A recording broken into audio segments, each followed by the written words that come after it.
يا نفس إن لم تظفري لا تجزعي.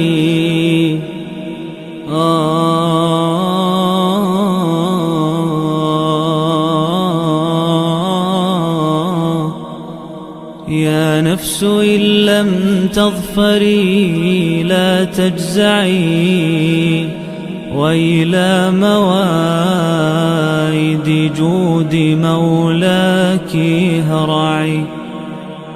يا نفس إن لم تظفري لا تجزعي، وإلى مواعيد جود مولاك هرعي. وإذا تأخر مطلب فلربما في ذلك التأخير كل المطمع.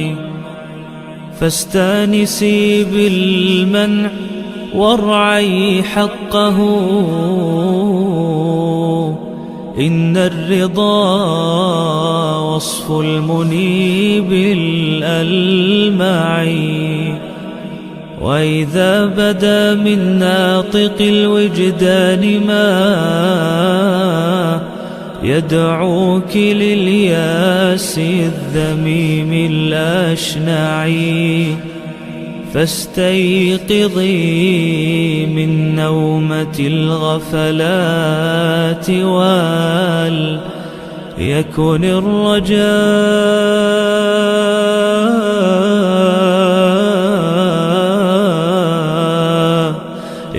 الرجاء لك مرتعا فيه ارتعي. إن العطاء إمداده متنوعون، إن العطاء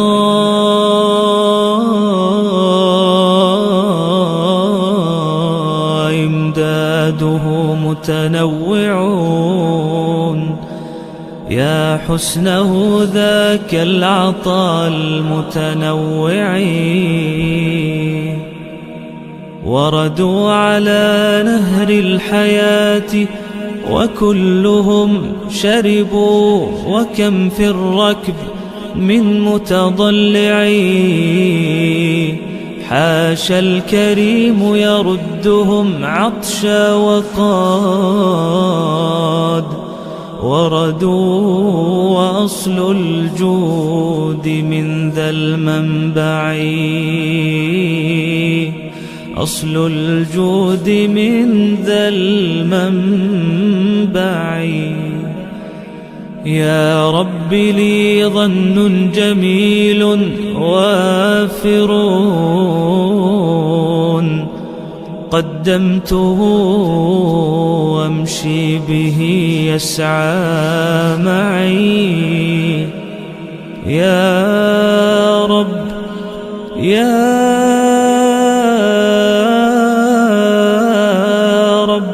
لي ظن جميل وافر، قدمته أمشي به يسعى معي. كل الذي يرجون فضلك، كل الذي يرجون فضلك أمطروا. حاشاك أن يبقى هشيما مربعي. كل الذي يرجون فضلك أمطروا. حاشاك أن يبقى هشيما مربعي.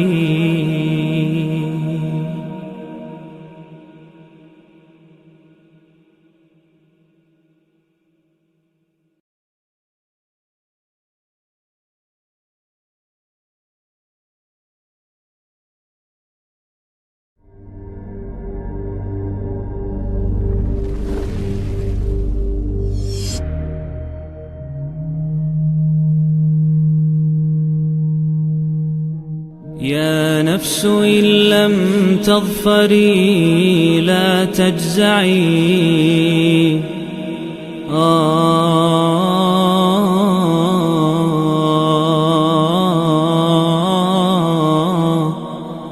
يا نفس إن لم تظفري لا تجزعي وإلى مواعيد جود مولاك هرعي يا نفس إن لم تظفري لا تجزعي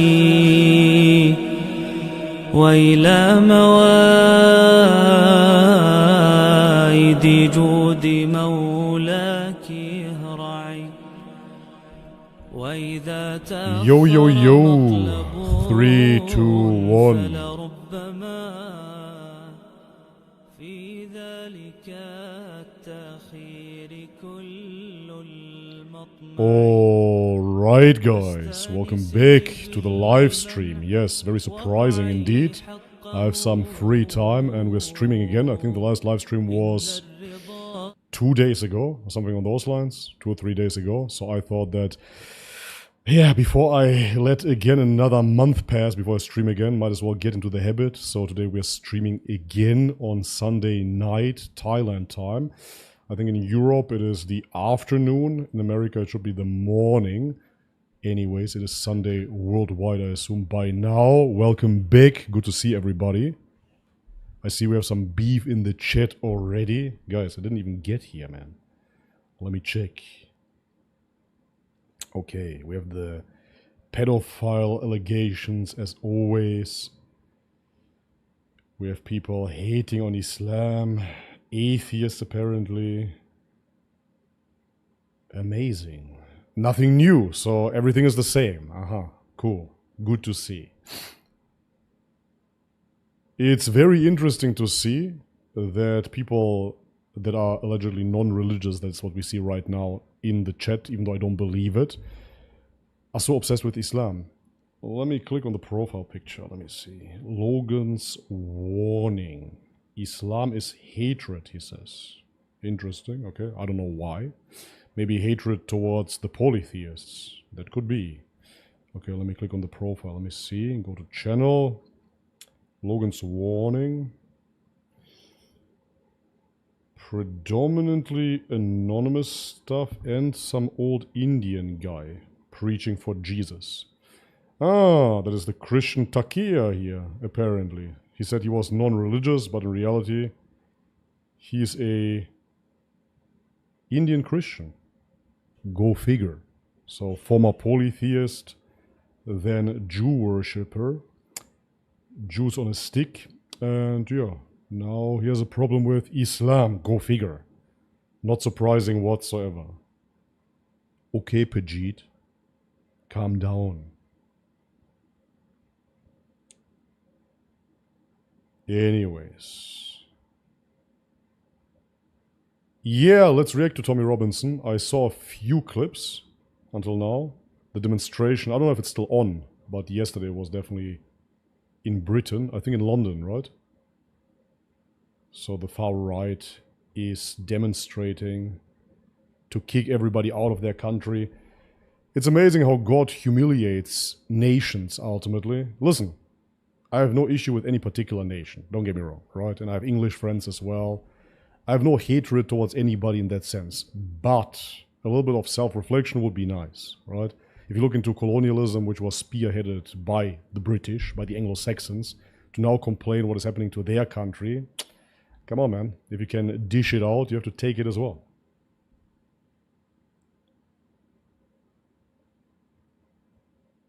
Walaikum assalam, everybody. Oh, welcome to the live chat, Fred. Good to see you.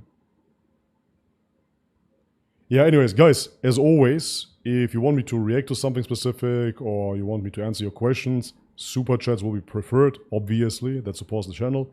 But other than that, if you just want to send something through the chat, if I see it, I can react as well. But I would really like to start with Tommy Robinson and the whole UK thing. Matter of fact, I hope it's not copyright striked yet again, but he went to the Fallen State. And I really do enjoy watching Jesse Lee Peterson. It's quite entertaining. It's amazing. So, I don't know if they would copyright strike me if I react to his show. We could try. If they take down the stream, then we have the answer. But yeah. Would be fun to watch. Jesse Lee Peterson, I think he has a few very good takes, matter of fact, when it comes down to life, to reality. But he is a Zionist as well, without even understanding what it means to be a Zionist. He's pro-Israel. He's a Unitarian Christian, even though he doesn't even understand what that really is. He believes that God is God and Jesus is Jesus. But yeah, still an avid Israel supporter and Trump supporter. So therefore, by default, a Tommy Robinson supporter as well.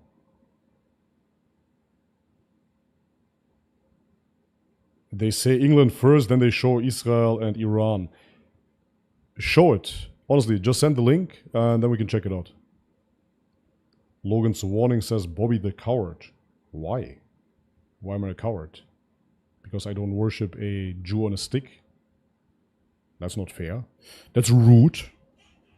I don't like this.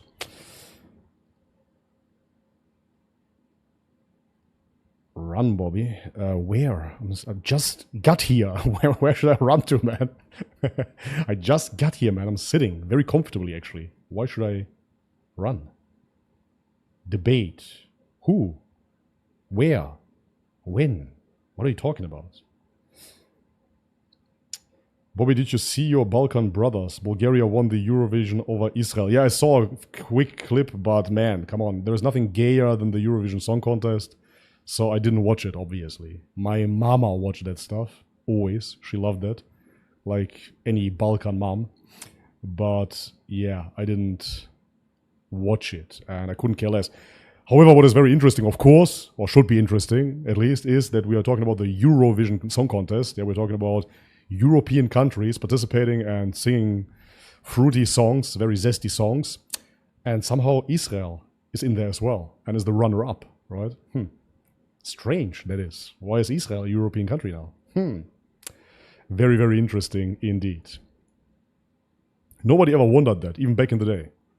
When I had no idea about geopolitics, no idea about religion, no idea about the conflict in the Middle East, none of it, I still wondered, why is Israel in the Eurovision Song Contest?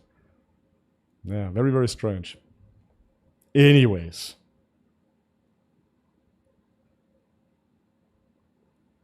Bobby, why don't you try for that 7K again? Man, I got so well paid. I don't need it anymore. You know what I mean? Bobby, let's watch some pagan traditions of Christians kissing the cross and wiping the body of Jesus. I mean, personally, my favorite is when they're drinking the water where they dunked a dead foot in, too. That one is my favorite, I have to say. Yeah, exactly. Why is Israel in the Eurovision? Yeah, why is Israel in the I mean, then you're asking, why is Israel in the Eurovision Song Contest and why is Australia in there, right? And I would say the answer is the same for both cases here. It is because Europeans went over to Australia, colonized Australia and created Australia, right? We don't know what it was called before that. So they killed a bunch of Aborigines and called it Australia. So therefore, it is an extension of Europe. And the same applies as well to Israel, because we all know that the Israelis in charge there are most definitely not Middle Eastern. So, yeah, I guess under that stance, it is quite fair to say Israel is Europe.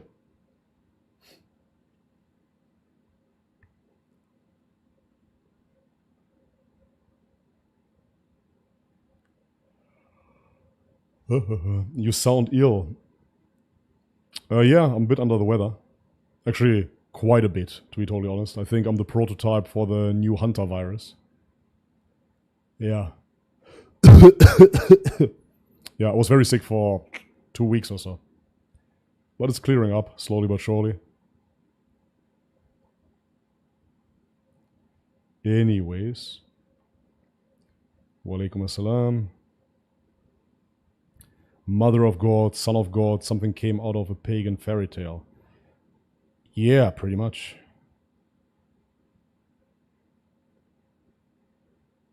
I mean,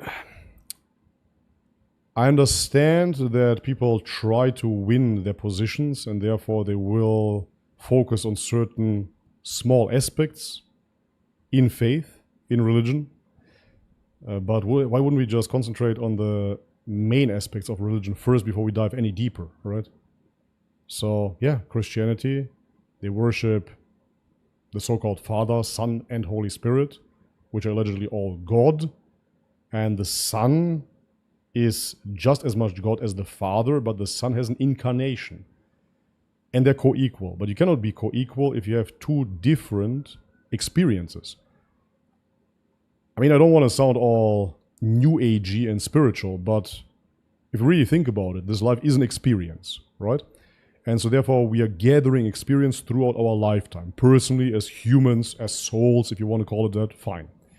So now God is perfect and he's obviously free of need. He wouldn't need a human experience. He already knows exactly what it means to be human without having to incarnate, so to speak, because he's the creator of humanity.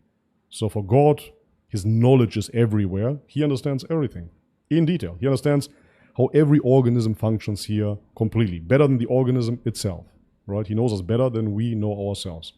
So he doesn't need an incarnation. But in Christianity, that God, that person of God, has an incarnation. Okay. And so now that person of God has more experience, so to speak, than the other persons.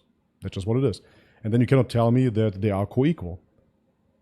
And when they say, well, when Jesus died on the cross, the Father never died, so he was always in heaven. Okay, so in that sense, that person, the Father, is superior as well. And if you don't want to say superior, then at least not co-equal, because he has a different experience, completely different. The Father stays in heaven, doesn't change, but the Son is on earth and has a human experience of being born and dying on the cross. That is the claim. So you cannot say that those persons are co-equal, let alone talking about the Holy Spirit, because we really don't even know from a Christian standpoint what the Holy Spirit is doing at all, right? So yeah, and if you focus on those big things, then you have the Father, the Son, the Holy Spirit. So you have the Son of God, not in a biological sense, but not in a metaphorical sense either. So what is it then? He is a true son, but we don't even understand what it means to be a son if it's not biological. Is it then like a demigod, like Hercules? No, that's not it either, because he's fully God. Okay, and then he's born from a woman, human woman yet again, and she becomes the mother of God, which in and of itself is of course totally insane, because we know that if she really gave birth to God, then this is where time would have started. But God actually created her, which makes the whole thing even more perverted. So God creates her and then impregnates her and gives birth to himself. And somehow nobody's questioning this. I was like, yeah, obviously. This is the Theotokos, and this is the hypostatic union, and this is the Trinity, and yeah, we just go along and explain this philosophically, and therefore it must be true. Yeah, sure. Even though common sense tells you this is the craziest shit I've ever heard, to be totally honest. But well, it is what it is.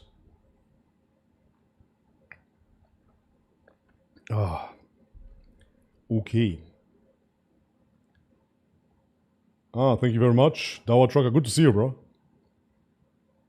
He says, Assalamu alaikum, Bobby. Great to see you back live. Wa alaikum assalam, bro. Good to be back, man. It's actually fun. I always tend to forget.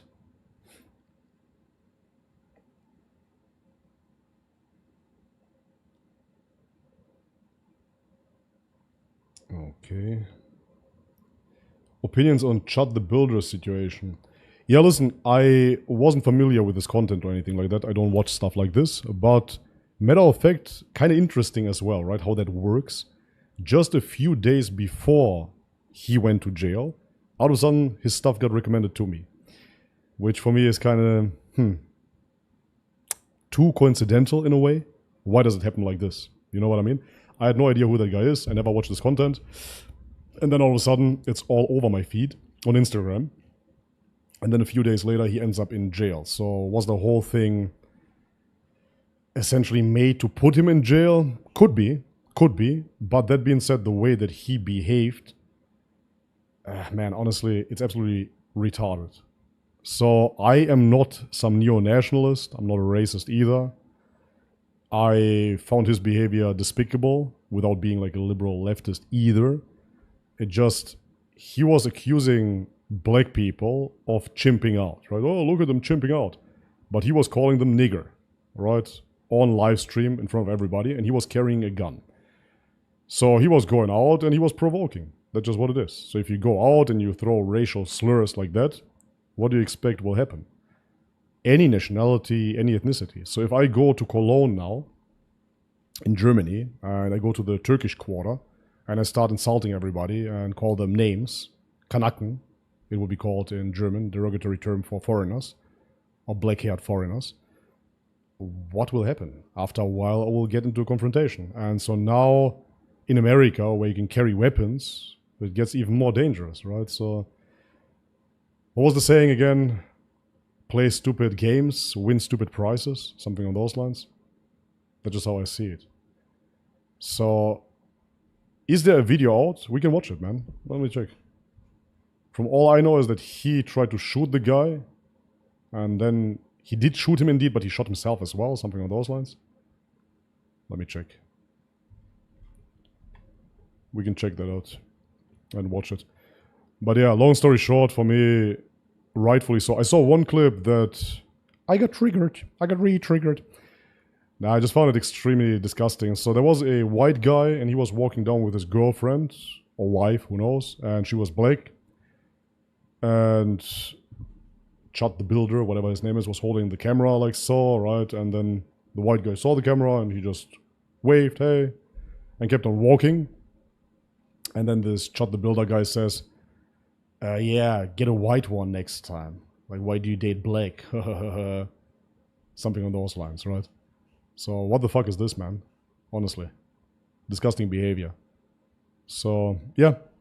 He got what was coming to him very, very fast, matter of fact. Chad the Builder. Shooting. Racist streamer. Okay, let's just watch any clip and then we'll see. Let me move this out of the way. That's my opinion, honestly. And not only as a Muslim. You know, as Muslims we shouldn't have prejudice towards races anyways. We're all human. We're all brothers in humanity. But, yeah, on a human level, when I saw that shit, genuinely repulsive. You know, what the fuck is this, man?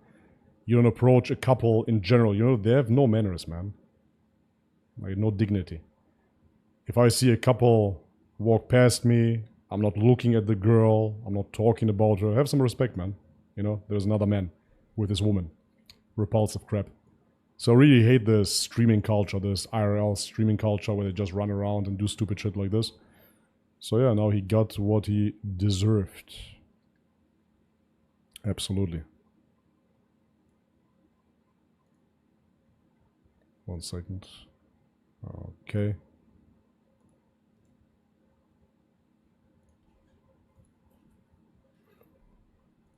Chad the Builder. Funny name though. For sure. Like this. I'll check this out. Viral. 1 second. The sound. Okay. Video circulating online purports to show the chaotic aftermath of a racist streamer allegedly shooting a black man outside a Tennessee court. And now, by the way, you know, oftentimes the leftist media will claim racist this, racist that, right? And in many, many instances, it is just crap. It is not true. But in this instance, it most certainly is. Right? This was really a racist guy just walking around and insulting black people, calling them niggers. Courthouse. Streamer Chad the Builder, whose real name is Dalton Etherly, shot the unidentified man during a scuffle on May 13th outside of the courthouse in Clarksville, according to the DA, who said Chad also accidentally shot himself during the confrontation.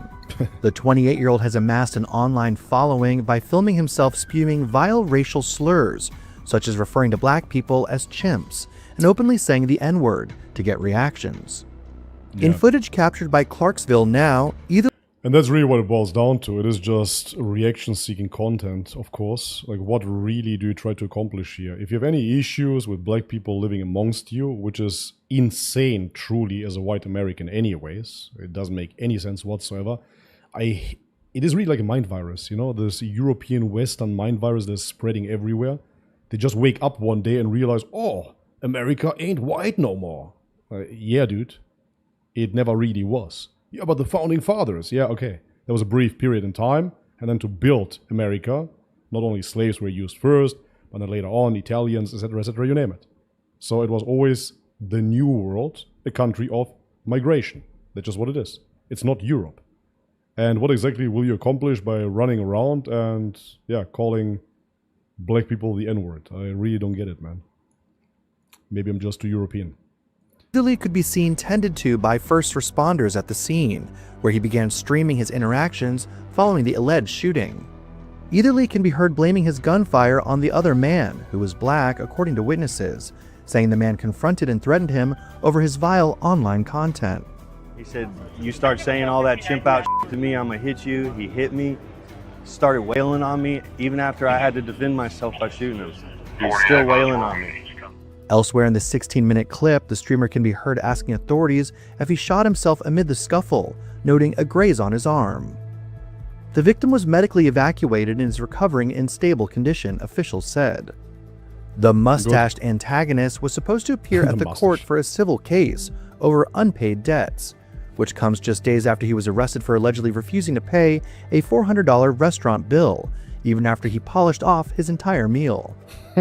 Following the shooting, Eatherly was booked into the Montgomery County Jail, while the local sheriff's office vowed those responsible would be held accountable to the fullest extent of the law. Eatherly has... Okay, that's all fine and dandy. It would be nice to see the actual footage, because he was streaming it for sure, right? The shooting, surely not anymore, but at least what led up to it. That would be good to see. Do you have any clips, guys? Really, send them through. I want to see the situation. Thank you very much. Adorka Bliss sent through a video. Let me see. Can I copy this? Looks like it. Okay. Is this a different video or is it still... Okay. We have a super chat. Thank you very much. And it's some Shia chants. Let's get it, man. I love it. إني غتال العرب ويلكم من سيف هذا حيدر ها أنا أمير المؤمنين Bro, it's a fight, man. والسلام والسلام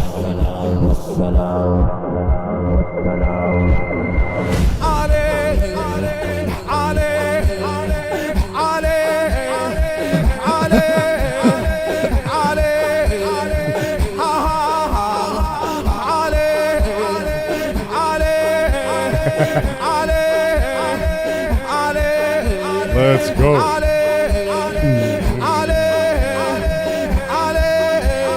يا حية الله حي لا يموت حي لا يموت. Oh, the pitch and the reverb.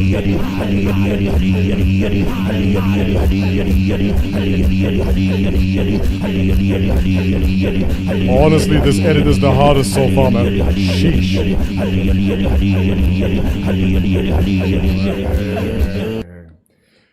Tough, bro. Tough. Definitely tough. Thank you very much for the super chat. Appreciate it. This was... yeah, very well spent money, I would say, man. Thank you very much for entertaining the stream. Hey, I love it, honestly. One day I want to go to those Ali raves, those Shia raves. Please invite me, guys. I go there with a completely open mind and I dance with you. I genuinely mean this, man. Amazing. Ali. Fantastic.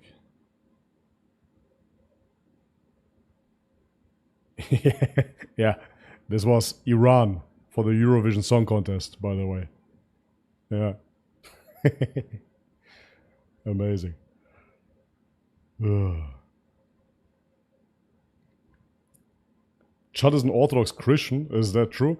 It wouldn't surprise me whatsoever, because Orthodox Christians are amongst the most racist and neo-nationalists out there. It's quite amazing, really. When I still was an Orthodox Christian, there were certain prophecies that should come true. Not prophecies by Jesus Christ, but prophecies made by certain monks, priests, predominantly living on Mount Athos in Greece. And so there were prophecies coming from a guy called Father Paisios, and he's very revered. They see him as, essentially like a prophet. He's channeling God and whatnot. And he prophesies that there will be a big revival in nationalism, right? That Greece will be strong again and stuff like that. So, yeah, Orthodox Christianity is very nation-based. Not surprising whatsoever, because they have no uniform liturgy. For example, people complain about Islam being so Arabic. Why do they talk just Arabic? Why don't they make it English? Blah, blah, blah. But the reality is, no matter where in the world, it really doesn't matter where you go, you always have the same, let's call it liturgy, the same recitation of the Quran, right? And so therefore, you always know what you're getting. You always know that this is what unifies us. We are under one language. However, if you go to the Balkan, as if the Balkan is not scattered enough already, you have the Greek Orthodox Church, where they speak Greek, da. Then you have the Bulgarian Orthodox Church, where they speak Bulgarian. Then you have the Serbian Orthodox Church, where they speak Serbian. And not only speak in between, I'm not talking about a khutbah or anything like that, but their recitation, their choirs, call it what you will, is in that particular language. Then you have the Russian Orthodox Church, of course, the Romanian Orthodox Church, etc. And now they try to establish the Macedonian Orthodox Church. I don't think it's going to work out. But anyways, point of the story is that it is a very nationalistic movement, as it is already. Of course, you have the Coptic Orthodox too, which is then in Arabic, after all. But yeah, those guys, man, they associate being Christian as being white. In their eyes, Jesus Christ is blonde. He looks like Owen Wilson, I would say. Yeah. Anyways. Again, if you have any in real life stream footage of Chad the Builder, let's watch that. I'm gonna look for something here, meanwhile. Chad the Builder, shooting, stream, let's check that. Nah, but it's just news. They don't show any actual footage. Maybe we can find it on X also. Let me see.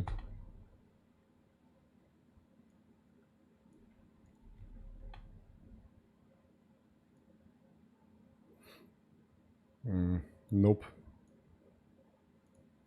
It's all news right now. So if you're looking for it right now, it will be just mainstream news that they show, nothing else. So I cannot see the stream footage. But yeah, anyways, in my opinion, as I said already, it's just a really low-tier, reaction-seeking, retarded content of a 20-something-year-old streamer calling people names, provoking them, and then, whoopsie, something happened. So I really hope he goes to jail and stays in jail. That's not how you should talk to people. Okay. Anyways. And again, guys, the Tommy Robinson situation, if you have any particular clips that you want to see. Other than that, I'm going to play the Fallen State, Jesse Lee Peterson, so we're going to react to that. Oh, interesting. Today we have many Islam haters in the chat, huh? Okay. I'm just here living my life, but thank you for coming anyways. It's amazing. That's what I always say. No other religion is being attacked like this. You know? Nobody streams to the cross lickers. Nobody goes over to the poop jeets and is just spamming their chats. But here we see it, which is good. Okay, anyways. Let's check out the Fallen State. I really hope they're not gonna copyright strike. If so, then screw you, Jesse Lee Peterson. Jesse Peterson. Very entertaining to watch. And as I said already, I think that he has some really, really good points when it comes down to life, reality, life philosophy in general. But yeah, when it comes down to faith, when it comes down to racism, quote unquote, when it comes down to Israel specifically, huge L. Okay. Okay, let me put this off because music will most definitely get striked. So Tommy Robinson was a guest on the Jesse Peterson show. Welcome to the Father's Day. I am Jesse Lee Peterson. Thank you all so much for being with me. You can support the Father's Day by becoming a member there on the YouTube channel or locals.com. And thank you in advance. Also, check out my coffee, Punchy's Coffee. It is good. Punchy's Coffee is so good, makes you want to smack your mama. Go to jesseleepeterson.shop. jesseleepeterson.shop. Have you ever had good coffee that you want to smack your mama? Have you had my coffee yet? I haven't, no. Do you drink coffee? I do. We're going to give you a bag before you leave. Okay, thank you. It is so good. Is it so good? It's going to make me want to punch my mum. Made you want to slap her. Sorry, mum. I have with me Tommy Robertson. He's an activist, journalist, and author from the UK. And I'm sure by now, everybody and their mama have heard of him. Welcome to the Fallen State. Good to be here, man. You have a very, very interesting life. Interesting. One word to explain it. Eventful, chaotic. I like to say organised chaos. How old are you now? 43. And so I want to know you first, and then I want to get into what you're doing and everything. Yep. What's important to you? What's important to me? Yeah. England. England? My children. My country. Quite interesting. It's of course a lie. England is not important to him whatsoever. He lives in Spain, by the way, and he's funded by Israel. So for him it's not about England, it is about promoting the Zio agenda. My people. Yeah, White Tommy people? Robertson. You said white people? My people. Oh, does that mean white people? It means all people. Well, how about all white? people who love... But we need somebody to love the white people. I love the white people. I'm white. Oh, okay. So Yeah. white people important to you? White people are important to me. That's right. Everyone's important to me. Amazing. And so why are people so important to you? So I started in Britain. We've been betrayed, forgotten, neglected. The white people have as well. Yeah. The white working class. Musa says, this guy is extremely stupid, talking about Jesse Peterson. I don't know how he has his own show. Don't judge him on a surface level. He pretends to be very, very stupid, but he really is not. It's an act. He is not the smartest guy in the world, surely, but he's not stupid whatsoever. It is an act, and people that fall for it underestimate him. That's the whole point. He's certainly not stupid, and he is actually very efficient at getting his message across. White working class children in the UK are now the biggest academic underachievers. Not black children, not Pakistani children, not minority children, white working class children, specifically working class, not white children, but working class children. We've been forgotten and ignored. Amazing. And attacked. Yeah. In every sense. So when I say my people are important to me or my country's important to me, I've become a figurehead or a voice for a forgotten people. Right on. So I then feel like I carry a voice for them. So when I speak for myself, but I speak for a lot of neglect. Yeah, that's a way of putting it, of course. But the reality is what he is doing is he is rallying up people that feel frustration, of course. And understandably, I really get it. Europe is run by idiots and, or let's say, apparent idiots. People with very, very evil intentions. But what he is doing is he is creating a boogeyman. He is pointing the finger towards Muslims, specific migrants, and then he tells the white population that it's their fault, right? It's those migrants, it's those Muslims, and once we kick Islam out here, then everything will be perfect. Not taking into consideration that there is a degeneration in his society already in full effect, being spearheaded through specific media engagement, banking that is run by those people as well, etc., etc. Right? So the degeneration of his society, the demoralization of the youth is already in full effect and will continue. If there would be anything stopping that degeneration, it would be, of course, Islam, true conservatism, right? Faith, religion. But the English, they left that already behind. So they are essentially non-believers. They're not true Christians anymore. They're mainly atheists, agnostic, deists, etc. And yeah, they believe in their liberal values, which are what exactly? Get super drunk on the weekend or even after work, promiscuous sex, sleep around, right? The same shit that we see everywhere in the West. But who created this pop culture? Who created this culture in general? That is the question, of course. Who infiltrated their countries? That is the question that they should ask themselves. But they don't see it. They simply see the superficial stuff that is going on. And again, I'm not going to say that it's completely wrong. No, of course not. There are many migrants, or let's say there are a few migrants that behave in a specific way that is abhorrent, and they should be kicked out, surely. But is it really the issue? There is this science experiment, call it if you want, where they take a box and they put red ants and black ants into that box. And they just coexist and live peacefully, and nothing is happening, everything is peaceful. But then a guy comes and he shakes the box. Once he puts it down again, what is happening is that the black ants and the red ants start fighting each other, and they start killing each other, right? Because they think that either the red ants or the black ants were in fault here. They made the box shake. But the reality is, of course, that there was an invisible force, so to speak, that shook the box. And it's the same thing here, of course. He works for his Zionist overlords. That is crystal clear. We know that. We can watch another clip on that as well, if needed, right? His ties to Israel. But he is an outspoken Zionist, and I already showed a few clips in my videos previously about this, where he says, yes, I am a Zionist, blah, blah, blah, blah, blah. So they don't understand, those poor people here that are being misled by this guy, that they are not going to fix anything. Even if they accomplish to kick out all the Muslims out of the UK, what then?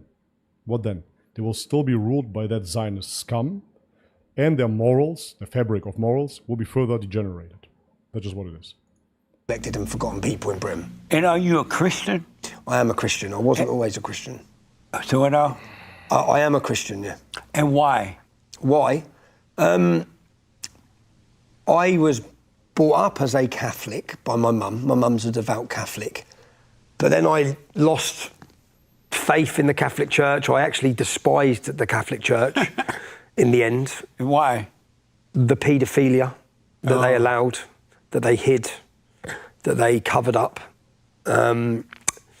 And a weakness. And right now I despise the Pope. Right now I despise the Pope for his recent comments as well and his portrayal of Christians.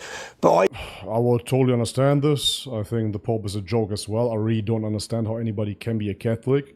This is the thing, right? When Catholics say, for example, that, okay, I don't agree with the Pope as well right now, then you're already not a Catholic anymore. What do I mean by this? According to the theology of Catholicism, the Pope is the vicar of Christ, which means he's the representative of God in this world. Do you understand this? This is truly the claim of Catholicism. And so that means that the Pope, once he is chosen by the Holy Spirit, that's it. It's a done deal. He is the real deal that you will have to obey then. And if you as a person say, I don't obey this Pope, I don't really like what this Pope stands for, that means that your whole fabric of Catholicism is crumbling. Why? Yet again, because you go against the theology claiming that the Holy Spirit chose this guy as the vicar of Christ. Because if he is doing something that goes against the church, he is doing something that you cannot resonate with as a Catholic Christian, that means already you're not a Catholic Christian any longer. That's what it is. And this is why you still have like hardcore Catholic Christians that will defend him no matter what, of course. But the real, honest people, genuine people, will of course leave that faith behind. The issue is, however, that most Anglo-Saxons then traditionally fall into Protestantism. And they believe, oh, wow, now I'm on the truth here, I have Protestantism. There is a fringe group that will convert to Orthodox Christianity, and they will say, oh, well, here, that's the true Christianity, that's what I did back in the day as well. before the schism, so they hold the real truth. It's all nonsense anyways. Bunch of books compiled by a bunch of people. Nobody knows them. Who cares? I then found my faith more recently. I think as a nation loses its culture and loses its belief in its faith, something else fills that void. And that's what we've seen in Britain. We've seen an attack on the church, attack on Christianity, attack on the family, and another value system has filled that void. Marxism, communism, Islamism, LGBTQ+, all these different ideas have filled the void that used to be filled by a strong sense of Christian identity. And I think that I absolutely agree, by the way. He's right. He's absolutely correct. Christianity has fallen, but you don't really believe that if you ban Islam, Christianity will have some sort of revival. That won't happen. So the void will still be there. And what will it be filled with? Liberalism, as it is already. That's what you have right now. You have to understand that life balances it out naturally in a way. We've seen that before. So we're not the first generation that goes through this amount of degeneracy. It has been done before, right? Before the Roman Empire became super Catholic, before that they had sex with animals. They were sacrificing animals, they were sacrificing people, they had gladiators killing each other, yada, yada, yada, right? So through Catholicism, it became more conservative. But you already went through this period. And now you don't see a revival where people come back to Catholicism. It already has failed. The church has already failed, especially in England as well. This is why you have the Church of England, yada, yada, yada, which is already a further sectarian attempt. So what do you have left? Nothing. Meaning that the people won't return to Christianity anyways. On a surface level, they will pretend to be Christians just to kick the Muslims out. Sure, I see that happening. But they won't be really there with their hearts, and therefore they will still be liberals. They're not going to be Marxists either. Communist tendencies, sure, you see them. But ultimately, it is liberalism, nothing more, nothing less. And so the only cure for those sick people would be, of course, Islam, but they're running from the cure, as always. Christianity become represented by weakness in Britain, and the church betrayed the Christians, and the church become representative of something different. And but right now there's a growing momentum of masculine Christianity that speaks to the men again. That's not weak. That's not pathetic, because that's what the church had become in Britain. Yeah, again, I agree that there is such a movement, and they call it masculine Christianity. Sure, it's nothing new, matter of fact. 1 second, let me pull this up. I think this was already 100 years ago or so. Masculine, or even muscular Christianity, something on those lines. Let me try to find it. Okay.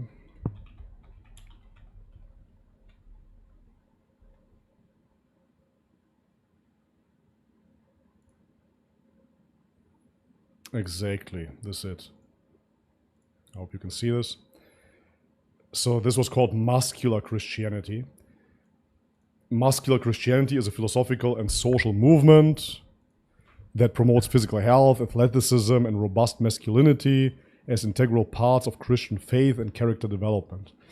Originating in the 19th century in England, it combated the perception of religious meekness by blending Christian ethics with physical vigor. The movement has had a lasting impact on modern culture, shaping both institutions and the way society views the body and athletics. But here you can see it already. In Islam, the Sahaba were already fit. They were wrestlers, they were warriors, they were fighters, right? So therefore, if you as a Muslim want to be a warrior, you see a Muslim such as Habib, as Hamzat, this is not muscular Islam. This is not Islam being changed into something that we would like it to be now. Oh, now it's tough. No, Islam always has been that way. Christianity, on the other hand, is meek. That's the whole point. Christianity, they like to then, of course, cherry pick and go back to the Old Testament and show you some war verses. Yeah, but the New Testament is meekness, of course. Point to the other cheek. It's a pacifist movement in a way, the way that is displayed. So they don't like it. They don't like that about their own faith, and then they make it tougher than it is. So now, completely realistically speaking here, are there some tough Christians out there? Yes, of course. talking about MMA, Fedor Emelianenko, one of the greatest MMA fighters ever, an Orthodox Christian. Sure, I would say it's not due to Christianity, but despite it. Anyways, sure, you will have some tough guys, fighters, soldiers, whatever, that are Christians as well. But we're talking about the philosophy of Christianity in and of itself. It's not a tough guy philosophy. It's not a strong philosophy. It's a philosophy of forgiveness and meekness. That's what it is. And if you don't like it, then you should change your faith. That's just how it goes, right? So now, what Tommy says there, yeah, surely. Now you have a revival. Now you have people clinging to neo-nationalism and they're looking for identity. And therefore they go back to their Christian roots, even though before that it was pagan roots, whatever. And then they identify as strong Christians. I understand that urge, but that is not really truth-seeking. I understand that it fills a void. I understand that it makes them feel better in the moment, sure. But they have to understand that Islam is not their enemy. Once they understand that, everything falls into place. Right now, those Christians, they see Islam being strong. And they say, if we return to Christianity and we make Christianity tougher, then we can fight Islam. Okay. Or you can simply adopt Islam. And that will be better for you and for your country and for everybody. But they don't understand that. They don't see that, right? They think they have to make their faith tougher in order to compete with Islam. It's quite hilarious. But they're going to be the losers in the end anyways. My point being is, this has been done already before. There's nothing new. Muscular Christianity was the first movement, and now it's called masculine Christianity. But what is masculine, honestly? What is masculine about a Jewish man being God and then being sacrificed for your sins? But there's nothing masculine about that philosophy at all, initially. Inherently, rather. Dawa Trucker, good to see you, bro. Thank you so much. $10 donation, super chat, appreciated. He shouldn't be blaming Islam. He should be blaming secularism, atheism, and the rest of the melting pot. In fact, what Muslims are trying to do is prevent the society from further falling into oblivion. Exactly, that's exactly what I'm saying. They're attacking the cure. They're fighting the cure. What would heal their society, this is what they attack. And this, of course, a symptom of being sick in the mind and in spirit. But the point is that Islam is not the enemy anyways. Tommy Robinson is right that Christianity is weak and that there is a void that needs to be filled. That is absolutely correct. We agree here. But then he doesn't want it to be filled with Islam. That's the point of the story. He thinks that it can be only filled with Christianity, even though Christianity has already failed. That's it. But okay, let them try, man. God will give them the chance anyways. They can try. Let's see what will happen. Surely. Let's see. Maybe they will have like a Inquisition, Reconquista, like back in the day. And maybe they will really start to kick Muslims out in the next 10 to 20 years in Europe. Maybe that will happen again. And then Europe will be Europe again, the way that it was before. In their paganism, in their alcoholism, in their degeneracy. Being run by Zionists. Okay. If that is the better option for you, so be it. Either be run by God or be run by Zionists. Have fun with it. Okay, let's proceed. Thank you so much for the super chat, Dawa Trucker. Guys, if you want to support, send the super chat through. What's the difference between a Christian and a Catholic? A Christian and a Catholic. So, see, that's the thing as well. I have to interrupt it right away because we saw it in the chat already that people think Jesse Lee Peterson is somehow stupid and he doesn't know what he's talking about. And now he's asking this silly question, right? What's the difference between a Christian and a Catholic? As if he doesn't know. He asked this question already 1,000 times. Every time he speaks to people that come from a Catholic background or are Catholics, he asks the same question. It's really just show. He already knows the answer. He wants people to speak. He wants people to unpack. He's actually very, very smart about it. He just pretends to be stupid. And when he gets cornered, he will say, because of time, we have to move on now, we have to move on to the next question. He's very, very smart actually, not stupid at all. my mum's a Catholic. I don't identify as a Catholic. I identify now with a free church. And so the difference between a Christian religion and a Catholic. Yeah, there you go, a free church. And that's exactly the point. This is why they hate Islam so much as well. They don't go to church. They simply don't go to church. And this is their lingo, that's the code. Oh, I'm into a free church. What is the free church? Is it free? Is it floating somewhere? What are we talking about? The free church simply means you're not going to the Catholic Church, you're not going to the Protestant Church, you're not going to the Orthodox Church. You're not going anywhere. You're having lines of cocaine. That's what you're doing on Sundays. Sunday sesh, bro. They are not going to church. They have Jesus in their heart. And then they are complaining that church is shut down and that they become masjids, that they become mosques. That really pisses them off. Go to church then, man. The religion is what? They're both Christian. They're both Christian? They are both Catholicism believes in the Pope as the head of the... which I don't. Right. I really don't, actually. Not with this Pope, especially. Did you believe in the Pope as a head at one time? No, I was brought up as a Catholic when I was a child, but I was just brought up in it from my mum. And then, no, I don't. I don't and I never have, no. I don't think you need a church to believe in Christianity, because I've never felt... See, the thing is this. All of this, it actually appeals to the fitra of the human. Hear me out. We as humans intrinsically know that we, of course, can connect to God wherever we are, right? You can pray alone at home and you can connect with God. You can pray in the jungle and you can connect with God. You can be in the desert and you can connect to God just by yourself. You don't need anybody else. That is true. And this is what appeals to them. So they say good sounding little slogans such as, yeah, well, I can simply pray to my God. I don't really need a church for that. Okay, good for you. But like this, you lose structure in your society. You lose brotherhood in your society. You become weak and you become hyper-individuals. That's what it is. Liberalism is hyper-individualist. And they all subscribe to this doctrine. And because they lost all of it, now the only thing that they're clinging on to is their skin color and their national flag that somebody painted a few years ago. That's it.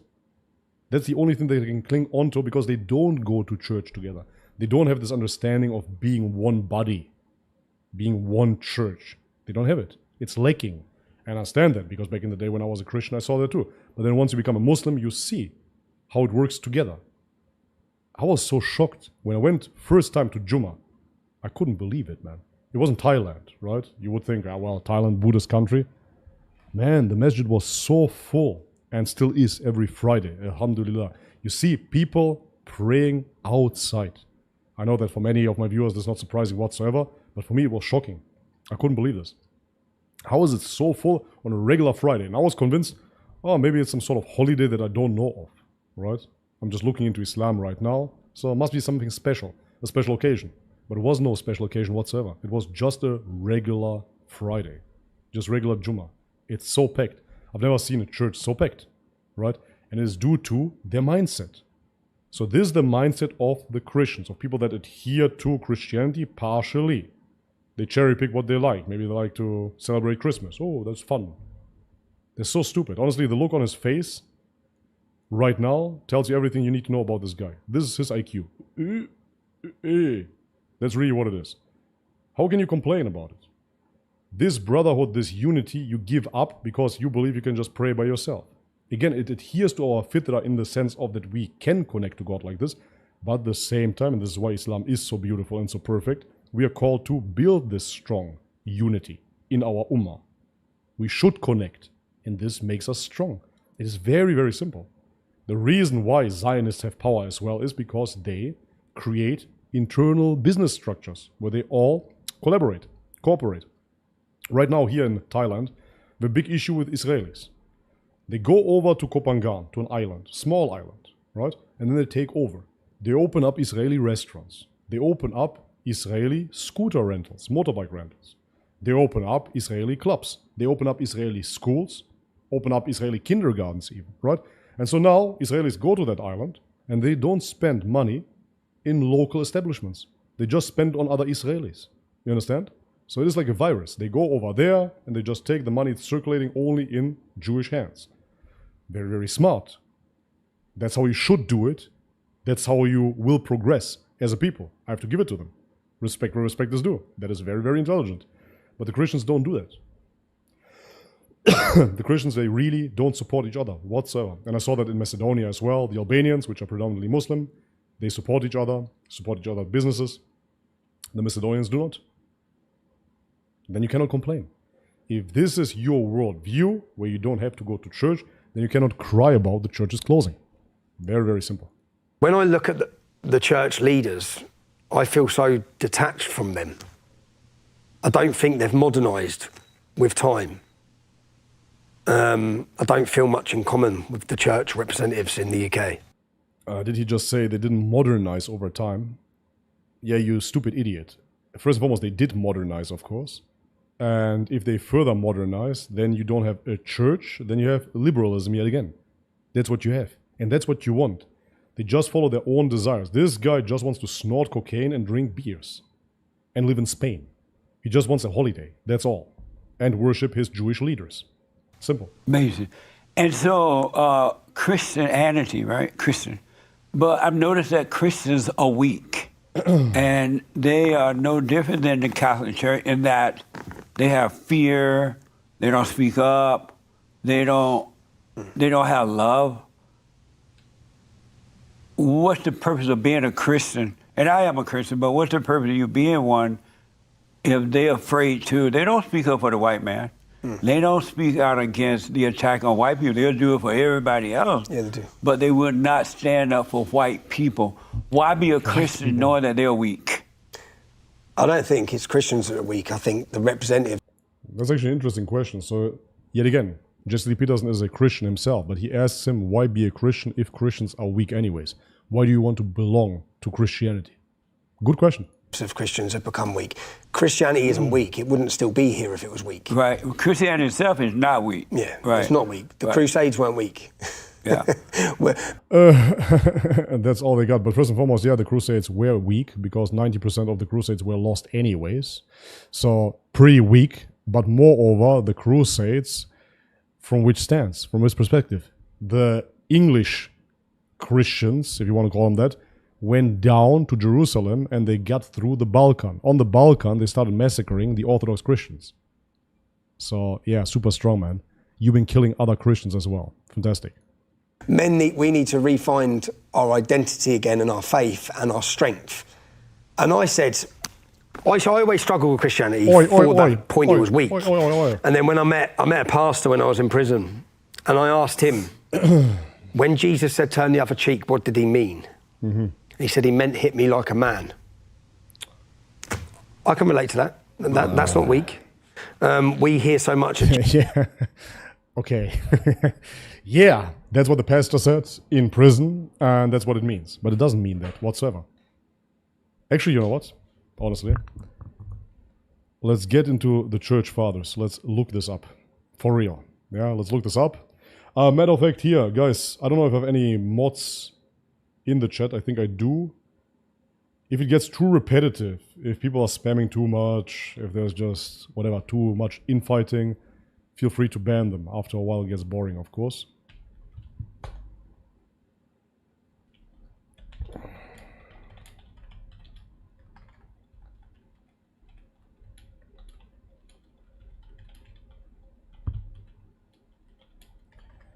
Let's check out exegetes on Turn the Other Cheek. Let's have a look. Christians are so retarded, man. Not all, of course, but man, what is this? Like, I went to prison, you know, I went to prison. And there somebody told him, oh, well, that means hit me like a man. You hit me once, hit me again. Oh, Rambo. Is that really the message of Jesus?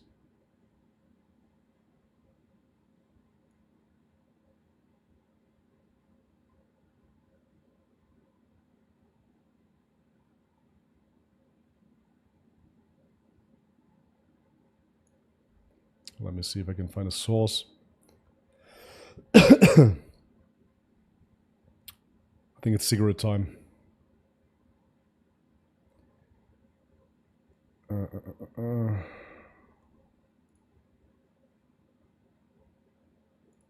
One second.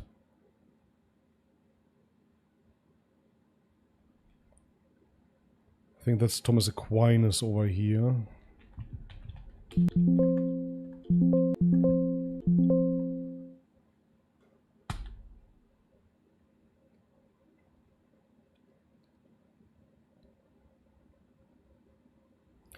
Okay, let's see this. There's a Christian page over here. I believe that this is... Yeah, there should be exegetes of Thomas Aquinas, I believe. Let me just double check. But I say unto you that ye resist no evil, but whoever shall smite thee on thy right cheek, turn to him the other also. And if any man will sue thee at the law and take away thy coat, let him have thy cloak also. And whoever shall compel thee to go a mile, go with him twain. Give to him that asketh thee, and from him that would borrow of thee, turn not thou away. I mean, clearly here you can already see that this is not about waiting to hit you again, like in some sort of Arnold Schwarzenegger movie, you know, come on, hit me again. Has nothing to do with this whatsoever. This is obviously about forgiveness. Okay, I think here's the explanation to it. The Lord, having taught that we are not to offer injury to our neighbor or irreverence to the Lord, now proceeds to shew how the Christian should demean himself to those that injure him. Okay.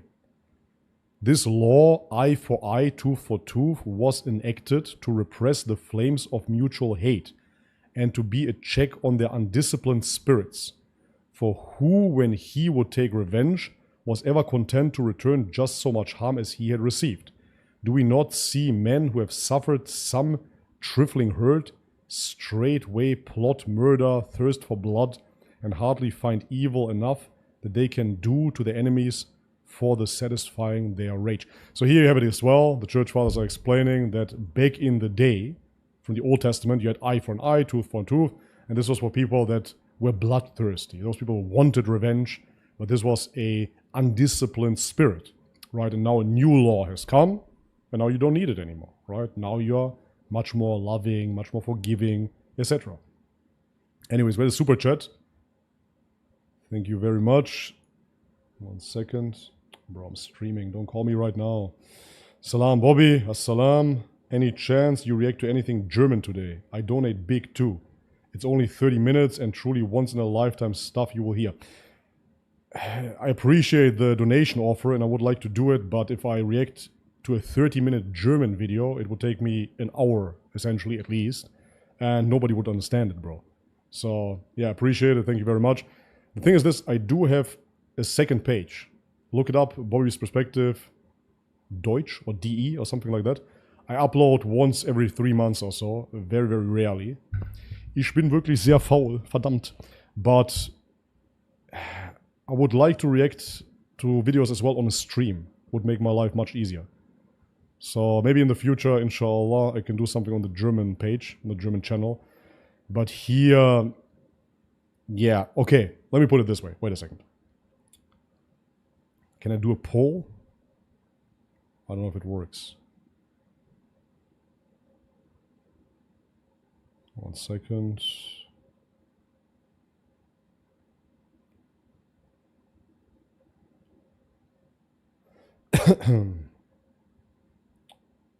Nope, doesn't work. I thought there's a way to add a poll to the chat. I don't know how it works. Okay, guys, chat, please. I'll smoke a cigarette right now, and then I continue with the church fathers and all that stuff. If you want to see a German video, me reacting to a German video right now on stream, then schreiben Sie Ja. Yeah, then write Ja. If not, then write No. Please, everybody in the chat, participate right now. Even if you're just watching and you're lazy and you don't want to write, you have to, because if we have a majority now saying Ja, and it's the only ones that were active, then we're going to watch German stuff, and you're not going to be able to understand anything, right? So please, everybody, 3, 2, 1, participate now in the chat. Ja for watching German stuff. No for not watching it, obviously. And yes, I was Christian for over 30 years. Yep.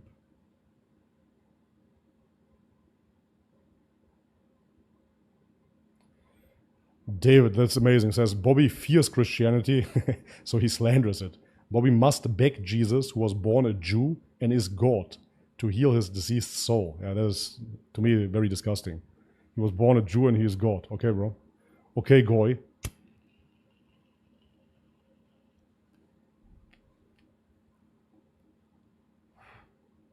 Amazing. Stop spamming, otherwise I'm gonna ban you.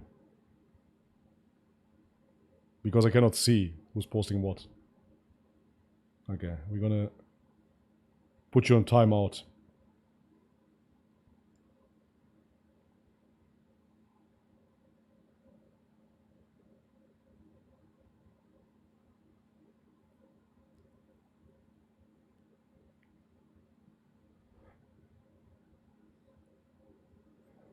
Yeah, smoking is bad for my lungs, but I have an autoimmune condition, and if I don't smoke, I get super sick.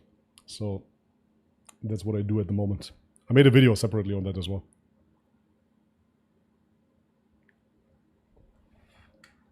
That's my second cigarette today, and it's 10 p.m.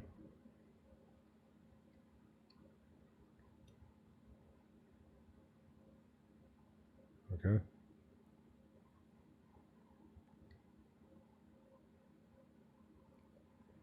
Is a stream 10 to 20 seconds behind? Could be. I guess so. I think that's always the case with streams.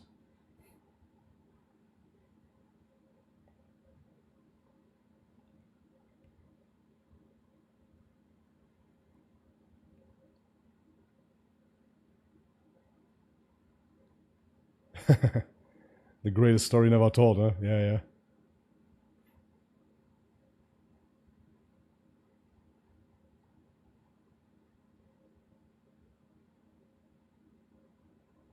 Just create a new channel for live stream.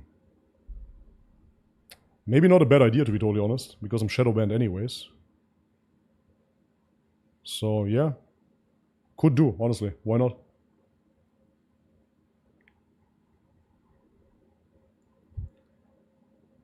Are you joking or is it real? Are we talking about the cigarette? No, it's real. It's real, honestly. I've been doing an experiment. It's called nicotine therapy. Look it up. Long COVID symptoms and nicotine therapy. It's no joke.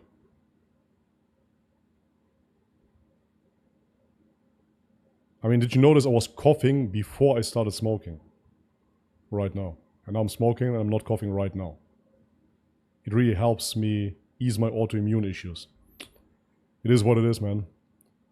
Apparently, life wants me to become the classical Balkan dad. Cigarette and coffee.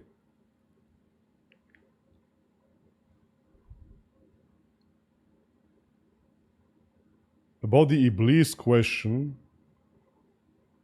where people believe that this is somehow a gotcha moment for us Muslims, it was a command of Allah. And so therefore, Iblis knew Allah. It's not a trick question or anything like that. If Allah commands you to do something, you do it, no matter what it is. He's God. So whatever He commands, you have to obey. Very, very simple.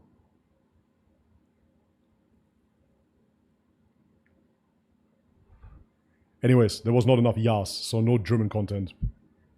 Today, I appreciate it. Ich würde sehr viel gerne auf Deutsch machen, aber gerade nicht auf dem Kanal. Much love, guys. God came... David, you sound like a retard, honestly, man. I don't know how anybody can believe this. God came here in human form. He can appear as anything he chose, and you cannot stop him. Okay, I'm going to take the position of a Hindu right now, right? Let me play devil's advocate. I'm a Hindu right now, yeah? A specific sect. I'm not saying all Hindus believe this. God can manifest in all kinds of forms. He can choose avatars. And therefore, we have a red temple right now, and they're reds. And we believe that those reds are manifestations of God. God can choose whatever He likes to come here. There's nothing inherently wrong with reds. Just because you associate them as dirty doesn't mean they are, right? God made them. And as Paul says, everything is good, right? So therefore, what's wrong with that? My God as a Hindu can become a red. Your God as a Christian can become a human only. That's very limiting. Why did He just become Jesus just 2,000 years ago? Why only Jesus 2,000 years ago? He can become other things as well. He can come back now. He can come as an animal, right? Like the Hindu gods. Why not? It's very limiting.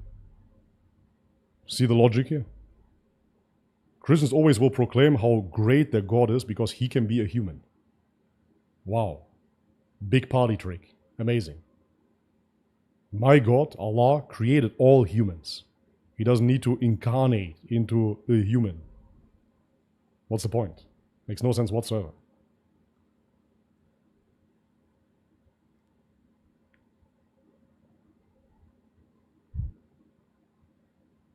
Yeah, I don't see smoking as a sin, guys. It's makruh. We know that, so it's not a sin. As I said already many times, I really do it for health reasons. Genuinely. But I'm going to stop soon and give it another try and see if I can do without. No, it's not a joint. I don't smoke weed. It's a cigarette. It's a Marlboro Gold, matter of fact. Weed is for losers. Why would I smoke weed?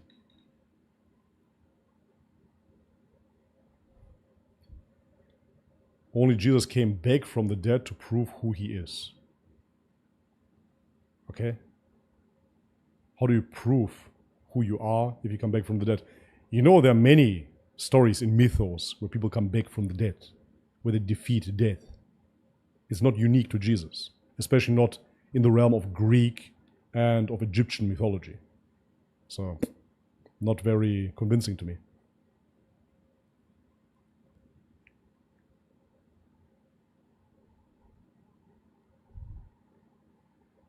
Elijah came back as well, right? If I'm not mistaken. So.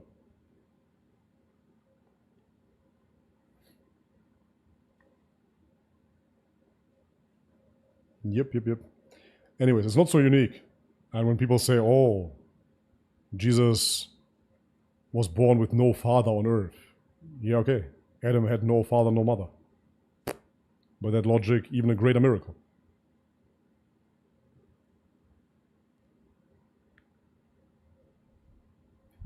Exactly. Elijah. There you go. You don't seem to understand the simplest logic, right? If Jesus is fully God, as they say, fully God, okay, and then he dies, do you understand? Okay, let me paint a very, very basic picture so people can comprehend it.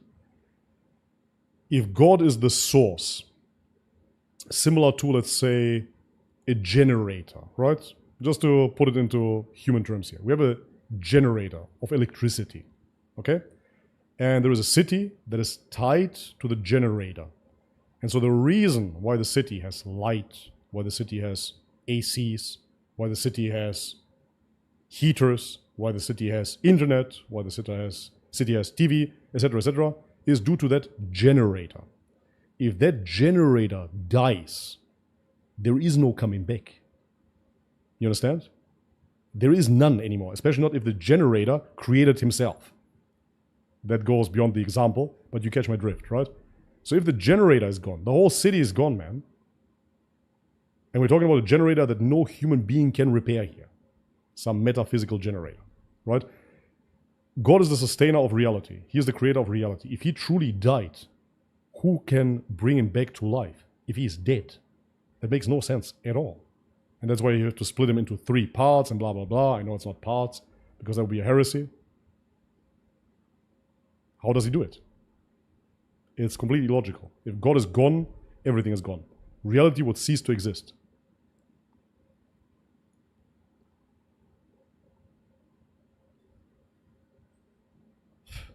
Anyways, let's continue with the video. Yep. Where am I?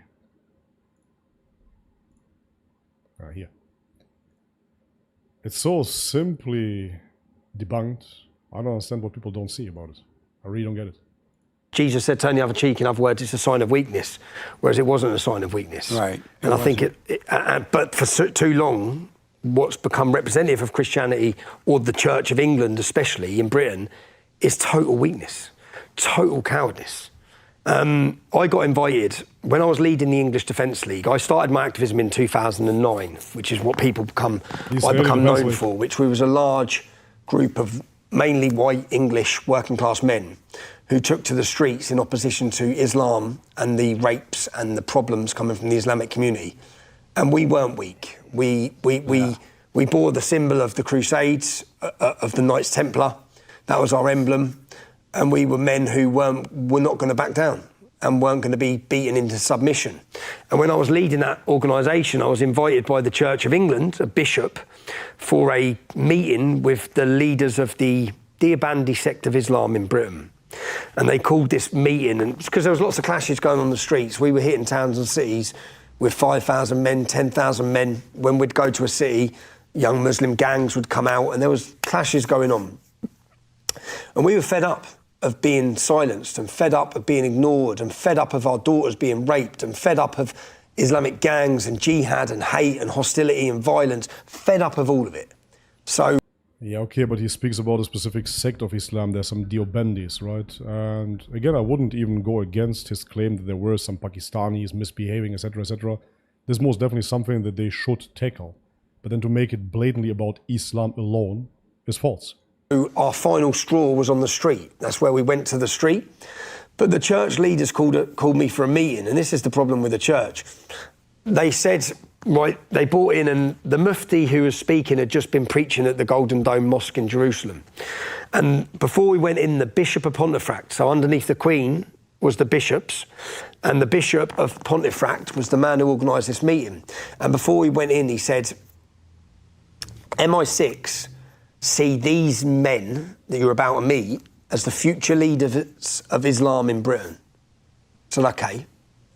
So we went in to meet them. They're the Deobandi sect. By the way, the Deobandis is what created the Taliban, yeah? Wow. Great. These are the future leaders of Islam in Britain. Brilliant.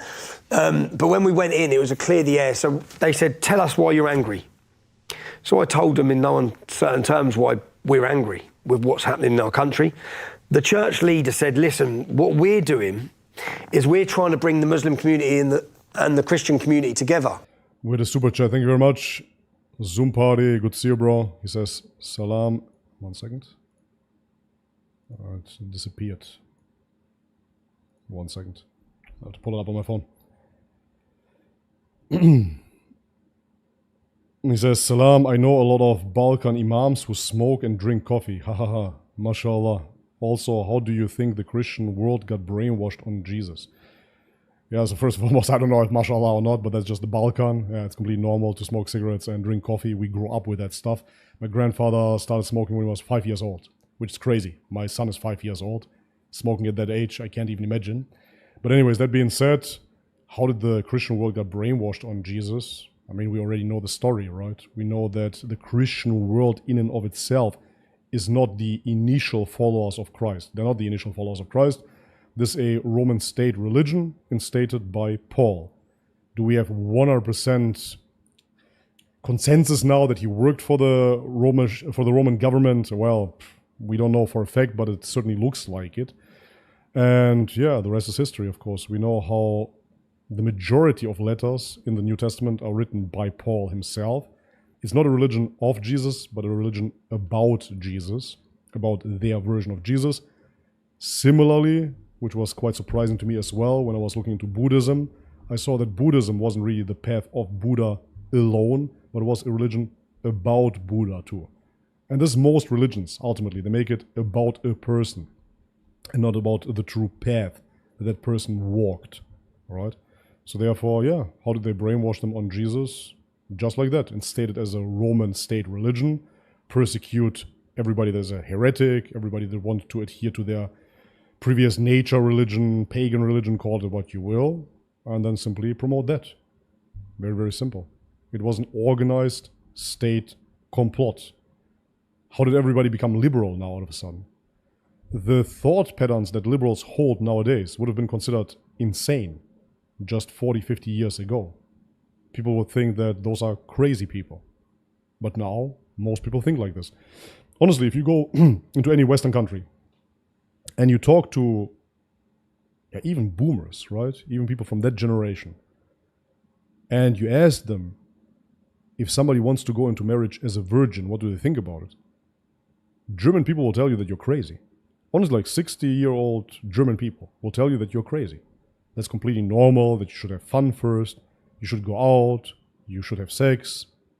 They talk like that about their own daughters. This is really their perspective. You have to understand.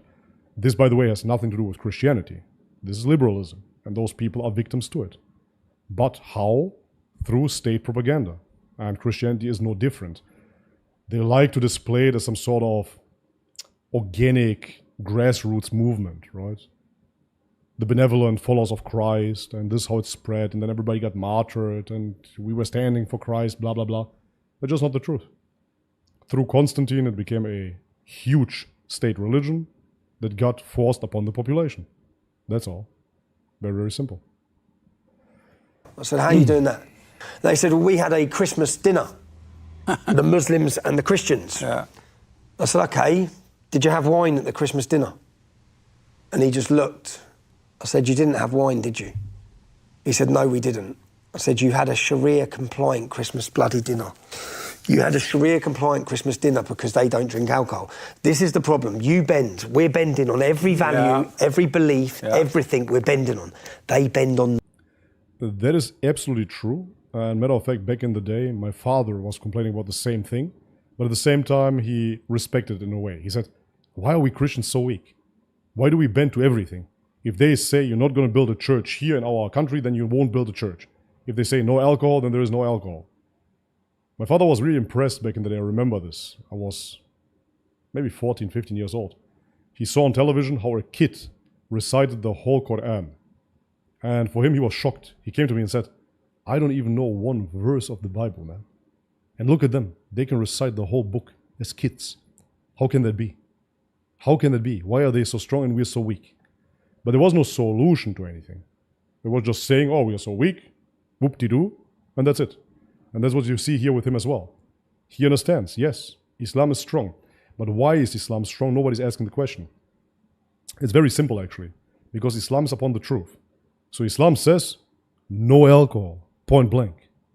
Now, are there some Muslims that drink alcohol occasionally? Sure they are. They're sinful Muslims, surely. But in and of itself, when you put those two belief systems against each other, one proclaims this is the truth, and that's that. And people automatically fall into respect because they understand inherently, yeah, well, this is true. I might like to drink my wine right now, but this is stronger. This is truthful, so I'm not gonna. That's how it really works. That's why Islam is stronger, because the people that follow truly Islam are upon the truth, and the others are not. And falsehood will perish. Very, very simple. Nothing. Yep. They will not change 1 inch. They will not give an inch. Whereas you keep giving, we keep changing everything. Yeah. Our cultural days, our historic days, what we're wearing, where we go, alcohol, pork, everything's changing for these people. Amazing. They won't change. Do you have perfect peace? Yeah, exactly. Alcohol and pork. See, that's very fascinating, man. This guy, he talks against Islam, right? And then the only conclusion that he can draw is that the Muslims won't give an inch. About what? About drinking alcohol and eating pork. Look how funny this is. This is comical, really, satirical. Go into your Old Testament, we already know this, and you will find the same commandments, right? Do not be a drunkard, do not eat pork, the flesh of the swine shall be dirty for you, shall be unclean. It's in your Bible, right? So the Muslims are only reminding you of God's commands. That's it. The sober mind will always be stronger than the drunk mind. That's just what it is. Now you can say that you like to drink a beer. That is fine. We understand that you like that. But that doesn't mean that therefore it's true and therefore it's stronger. It won't be stronger. The drunk guy will always lose against the sober mind. Very, very simple. That's the only thing he can come up with. Oh, oi. No drinking here. Oh, no pork. Yeah, exactly. No pork, no drinking. It's very interesting because when a vegan, for example, I was a vegan back in the day as well, shame on me. When a vegan comes with his ideas and he goes to a family dinner, for example, they might say, hey, you know what, we have potatoes for you, we have some fries for you, we have some rice for you, some vegetables, here, eat that. But nobody will then not eat meat. They won't do it to cater to the vegan because they know this is delusion, this is retarded. It's a stupid idea. But with Islam, they're bowing to the truth. And they say, oh, well, let's have a Christmas dinner, but let's not drink alcohol. Which, by the way, of course, defeats his argument because he says they're not giving 1 inch. Yes, they're giving 1 inch. They sat down on your Christmas dinner. That is an inch. That is your holidays, so we meet up. But pork and alcohol, absolutely haram. Cannot do. And that is something that people respect automatically. It is what it is. Do I have perfect peace? Yes. I don't have any peace. I get it from every angle. I have peace in the sense that for many years, when I started my activism in 2009, which was when I started speaking openly about Islam, I knew I'd face problems. And in 2012, 6 Muslims were sentenced to 30 years. They got caught with guns and bombs and suicide vests on the way to kill us. I've had 12, maybe 13 government warnings for threats to my life.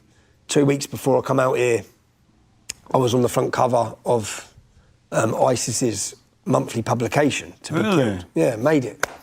Right on. Yeah, I wouldn't mind, but they used a picture of me with a double chin. I look like a right fat shit. So, so having peace was hard in those years, in those early years, because I felt like I'm walking around with a terminal illness. People want to kill me now for exercising my speech. Why do you think you have not been killed already? I believe that I truthfully now believe that I'm meant to be doing what I'm doing, and this is my destiny to do it. And I don't have a choice. Oh, wow, man. The Jesus martyrdom here. He has to do what he has to do. Wow. Destined by God for his great mission. This is so ridiculous, man. You're doing what you're doing because you're funded by Israel. That's it. Israel is protecting you. You have bodyguards. They're taking care of you. And this is why you're doing what you're doing. Very, very simple. So I believe that where I was brought up, how I was brought up, in the town of Luton has a 50% Pakistani Muslim population. It was named by the CIA as the epicenter of terrorist activity for Europe. I believe I've been given my life as an experience with Islam in order now to awaken others to the dangers of Islam. And I don't believe it's a choice now. I believe this is what I'm meant to be doing. So you grew up in a low-income area with a bunch of Pakistanis, and now you understand Islam. Okay. I'm at peace now in the sense that I have a wholehearted belief in what I'm doing. Do you believe that God is with you and God is causing you to do what you're doing? I've tried. Every time I get knocked down, something picks me up. Every time. I've been in situations where I shouldn't be here, and I'm here. And I went recently to Israel. You can watch the video. I'll send you the video. Oh, okay. I went to Israel and there's Americans singing and praying. And I was videoing them. They had no idea who I was. No idea. And I've always heard of the Holy Spirit and wanted to experience this Holy Spirit. And if you watch the video, when I finish videoing them, I interview them, and it's beautiful. They're singing hymns. And I interview them about what they're doing. And they all put their hands on me and say, "Can we pray for you?" And I say, "Yeah." They don't know. Oh my God, this is so hysterical. So here you have, what is this? Like a bunch of brown people, essentially. This guy looks Indian. She looks, I don't know, man. Whatever. It's a bunch of brown people, all kinds of them, but they're going to put hands on him, and he's going to experience the Holy Spirit. Here it is okay, right? They don't know who I am. They don't know my name. They don't know what I do. When you listen to what they prayed for the Holy Spirit, and they prayed for Jesus to use my mouth to awaken my nation. And everything they said was everything I'm doing. Everything about my cause. And they had no idea who I was. Right. And I stood there, and at the end I was like, wow. I think I just felt the Holy Spirit. Yeah? And these people had no knowledge of who I was. But yet they prayed. That's complete bullshit. We could watch the video, but honestly, I can't be bothered. The point of the story is that I know how those Christians pray. They need to know at least your name, at very least. They always say, in the name of Jesus, we pray for Tommy, in this case, blah, blah, blah, blah. They always have to know the name. So him saying that they didn't know his name is absolute nonsense. And to say that they didn't know who he was with the camera team, blah, blah, blah. Big show. And the words of what they used was exactly about the journey and the destiny that I'm on. Wow. That's amazing. So what I think he was filled by Coke, not by the Holy Spirit. Thing about your family, you were raised by your father and mother? Yep. Yep. You were? Stepfather, yeah. But not your real father? Not my real father. Where's your real father? He had ginger hair, so I told him to fuck off. He what? He had ginger hair, so... He had ginger hair? Yeah. What do you mean? No, I haven't seen. He did have ginger hair, but I haven't seen him since I was about 10. And why not? If you can Because say. he was a scumbag. Oh, he was a comeback? He was not a good father, not a good man. What did he do wrong to you? To me, nothing. I don't do remember, anything? but he was abusive to my mother. But what did he do to you, though? He wasn't there. And so do you love him? No. You don't? No. But why I love my dad, the man that brought me up. I don't believe DNA automatically makes you a father. But why do you resent your amazing. father? That Okay, DNA doesn't make you Tommy's father, but DNA, if it belongs to Pakistan, then it doesn't belong to the UK. Okay. made you, and he never done anything to you? He wasn't there. I think a father has to be there. He has And to be why present. wasn't he there? He was violent towards my mum. But why was he there, though? Because there's two sides to Yes, every story, and most men can't handle your mother. Well, he never told his side of the story. So why don't you contact him and find out and ask him? I've got a Why dad. have you done that? Why haven't I? Because I've got a dad who I love, who brought me up. But how can you love a father that's not really your father, but not love your true father, and you're a son of God? How can that be? I don't even know. I don't even know if he's alive. Well, you haven't tried to find out. No. So how can you I'm not gonna- love your spiritual God and hate your natural father? How can that be? Because he wasn't a good man. But is that a reason not to love him? I don't know. I don't know him. But just think about it. He didn't do anything to you personally, right? So from the age of 2, I only saw him on my birthday. Right. So I saw him for seven times. I know, but you won't even contact him to find out what happened and forgive him. Where's the love in that? I forgive him, but I wouldn't know how to contact him. You haven't tried. You contact everybody else. You contact Allahu Akbar people. I'm too busy to contact him. I'm trying to stop Islam here. Right? Malcolm Yaxley, I'm too busy. So what is that like not to love your earthly father? I don't know him. But you don't try to know him. You can find your father if you want. And this is why I say that, again, people think that Jesse Peterson is somehow stupid or he doesn't know what he's talking about. When it comes down to this conflict here, the psychological issue with people that grew up without their father, he's spot on, 100% spot on.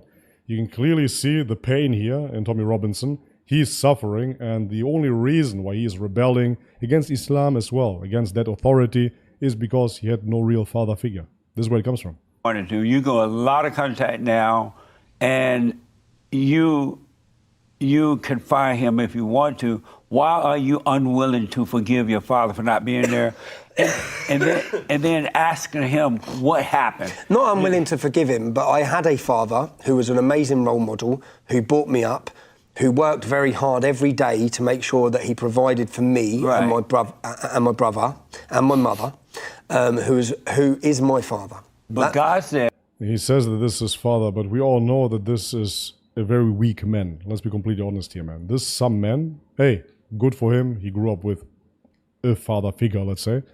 But this man ultimately married a woman that already had 2 children from another man. So this is not a role model. If you tell me about a great man, it's not going to be a man that adopted 2 kids from a woman that already had a previous marriage in this modern day and age. That's the caveat here. I know that back in the day, for example, if you would tell me, okay, the man got killed in war or something like that, or the man was your friend and you're taking over his family, there are certain noble ways to do this. But in this day and age, this was a man that didn't get any other woman, so he got a single mom with 2 children.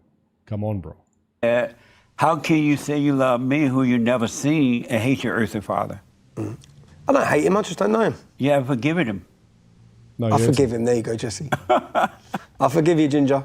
That's amazing. Smoke on that, though. Yeah. My children have a grandfather who's there, and But still, doesn't mean you gotta hang out with him just because you forgive him. You forgive him so the Father in heaven can forgive you. I forgive him. What a mess. I forgive all the Muslims. So I forgive everyone, so you've been apart from Allah. Fantastic. you've been heavily involved. See, there you go. Blasphemy. Complete retard, man. He forgives everybody except of Allah. Of Allah. The point of the story is, of course, that we know that in Aramaic, the language of Jesus Christ, It's called Elah, Allah, etc., right? So this is just a word for the God, but those readers cannot understand this. Politics. At what age did you get involved in this movement that you're running now? And then I want you to explain to the people what is EDL. Tell me what age you got involved and what has happened to you as a result of all this. So for the people that don't know. For the people that don't know, I was born in 1982 in a town called Luton, 30 miles north of London. When I was born, we had one mosque. We now have 45. White English are a minority. Look how shocked Jesse is. Oh my God. In that town. So I experienced, saw a lot, saw the hostility, saw the violence, saw the jihad. Kids I went to school with, joined terrorist groups. Luton was the launch pad for the fertiliser bomb plot, the Stockholm bomber, the limo bomb plot, the 7/7 bomb plot, killing 52. Al-Mujahideen, who are a prescribed terrorist organisation, Omar Bakri, Abu Hamza, some of the world's most famous terrorists, that group's head office was in my town. So I... Okay. Bobby, have you watched the collaboration with him with Muslim Lantern? No. Tommy Robinson with Muslim Lantern? I haven't seen that. No. Let me check. I haven't seen that. But it's actually interesting. See, this is why this interview was insightful after all. And that's what I'm saying, that Jesse Lee Peterson has a way of extracting certain information. Here you can see there's daddy issues. Really, this is what it boils down to. Tommy Robinson has daddy issues. He has abandonment issues. And that's why he became who he is. That's why he has this need to fix something where there is nothing to fix. Let me see. I didn't know that Muslim Lantern talked to Tommy Robinson. Let me see. Sneeko and Muslim Lantern reply to Tommy Robinson? No, but I don't see a stream together. Nope. Nope. Cannot find it. His father was a Polish migrant, and that would be hilarious. Andrew Tate also grew up in Luton. Yeah, that's true. That's what he always says. And he became Muslim after all, allegedly.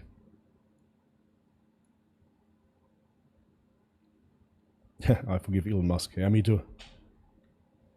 The other guy, actually. Who? Tommy Robinson and Andrew were really good friends. That's what they say, yeah. They both have tech teams in Israel, huh? Yeah. The Black Senior guy? No idea. I haven't watched that. I had a Discord server, guys.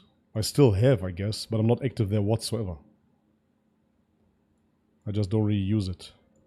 I didn't see the merit of it in the end. My uncle is from Luton right now for a law degree. I asked him about Luton. He didn't say it was that bad. I guess depends on the perspective, eh? Thank you for forgiving me. Now listen, I agree with Jesse Lee Peterson on that point. It is really good to forgive your parents.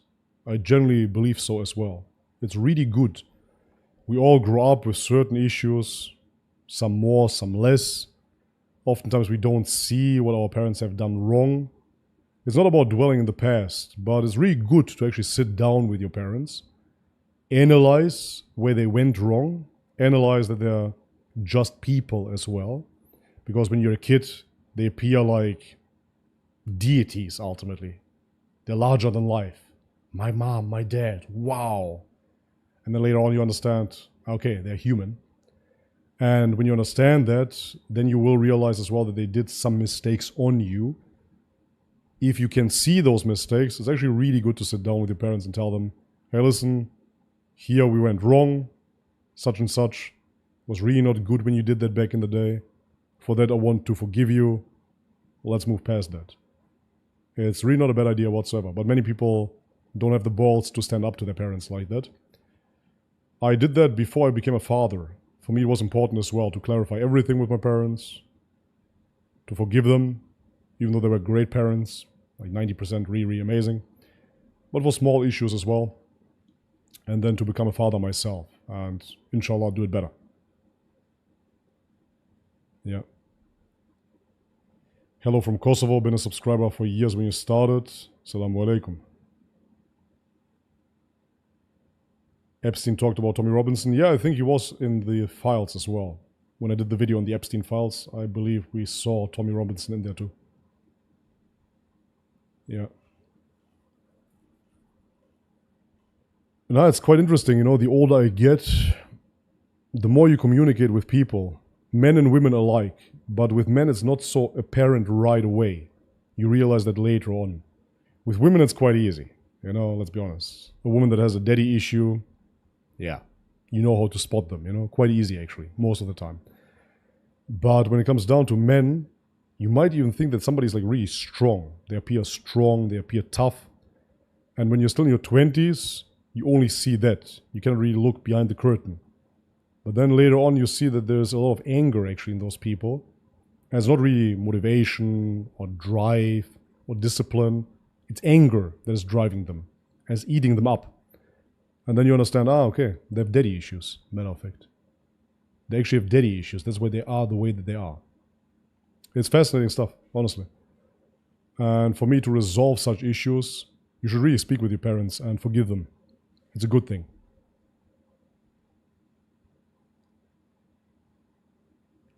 Muslim Lantern with Jesse Peterson. Yeah, I think I watched that one. Like a year ago or so, right? I think so. I am from Pakistan and I do not judge Islam based on Pakistanis. Yeah, I think it wouldn't be fair, right? Bobistan. It's a good country, man.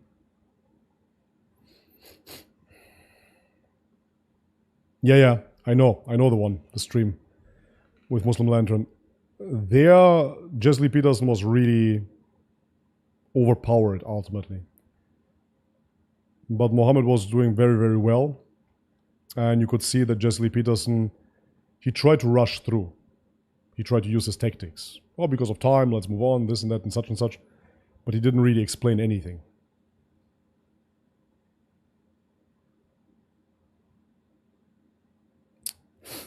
Brahim says, get married and have kids young. I always want to be a father, but it's probably too late. If I can give any advice, that would be it, for sure. The sooner the better. The sooner the better. It's really the case.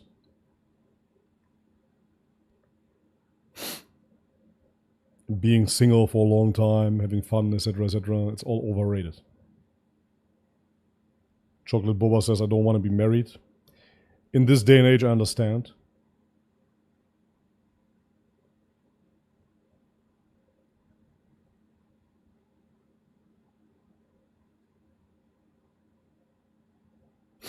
Bobby, do you remember Vegan Gains? He still hates you.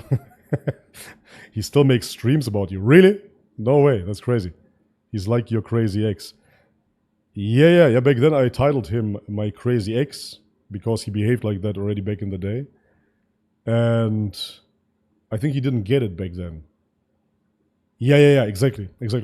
I called him my, I don't know if it was my crazy or my obsessed ex Vegana.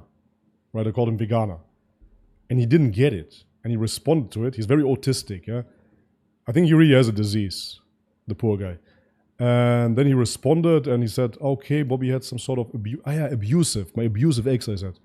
He said, he had some sort of abusive relationship. Okay, blah, blah. And he kind of emphasized in his weird way with it. He didn't get that I was talking about him. Because he was, so obsessed with me. Like an ex-girlfriend. It was really, really crazy. Wow, I didn't know that he's still making streams about me. That's insane. I haven't seen his channel in... I really have to think now. I was doing anti-vegan content.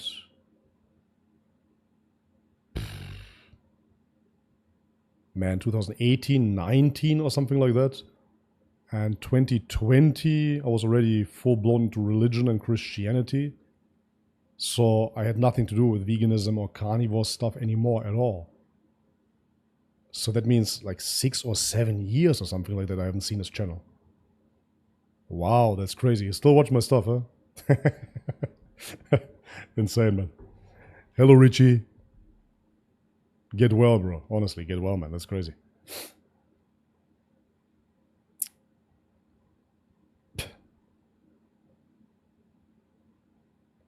He's a Zionist now, and he claims you use donation money for a hair transplant. That's hilarious, man. Yeah, it's not surprising whatsoever that he would become a Zionist. I mean, it's kind of the natural progression. Honestly, it's very, very fascinating to me that when people step into falsehood, it just keeps on going. It just keeps on going. You become a vegan, you are pro-Israel, pro-COVID vaccines or something like that, whatever. Yeah, amazing. That's crazy, man.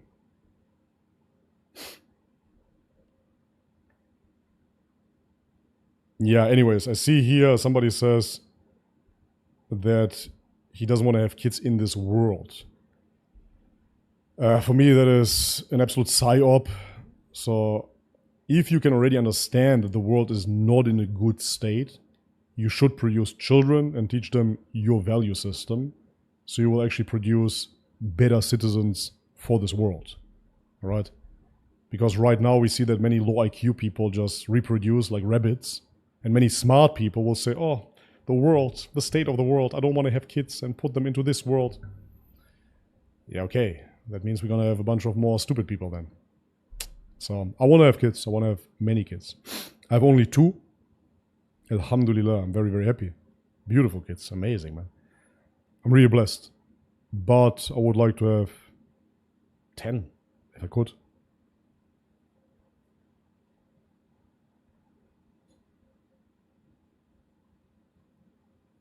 Lots of love, brother. I've been following you for a while and keeping you in du'as. Allah bless you with wisdom, truly. Have you thought about doing live dawah streams? Not really, to be honest, because I don't even watch that content myself. I find it kind of frustrating.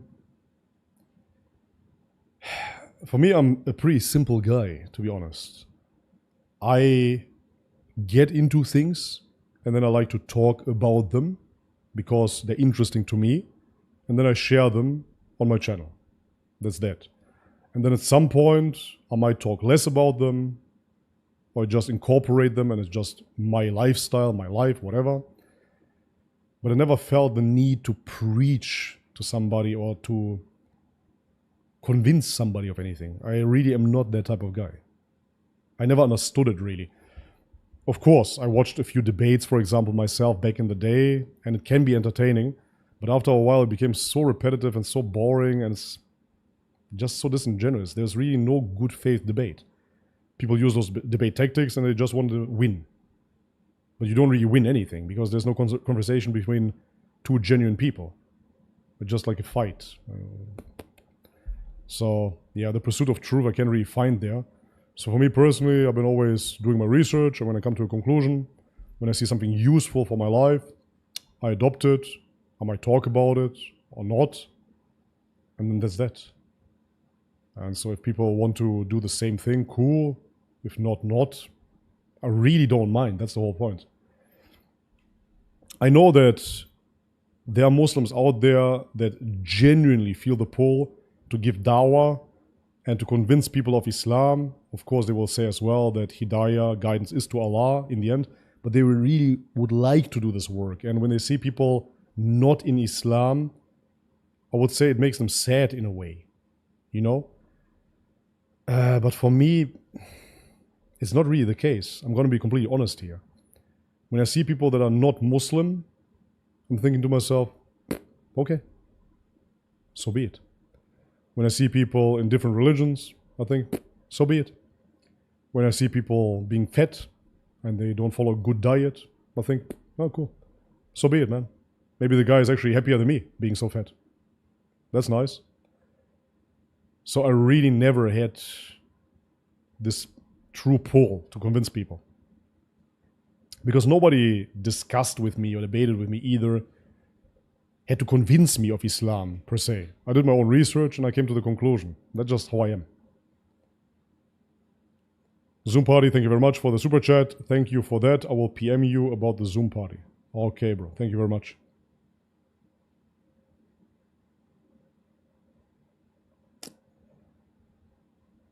And yeah, because okay, if we take channels like Muslim Lantern, for example, or Orthodox Muslim, pretty good as well, right? Both of them.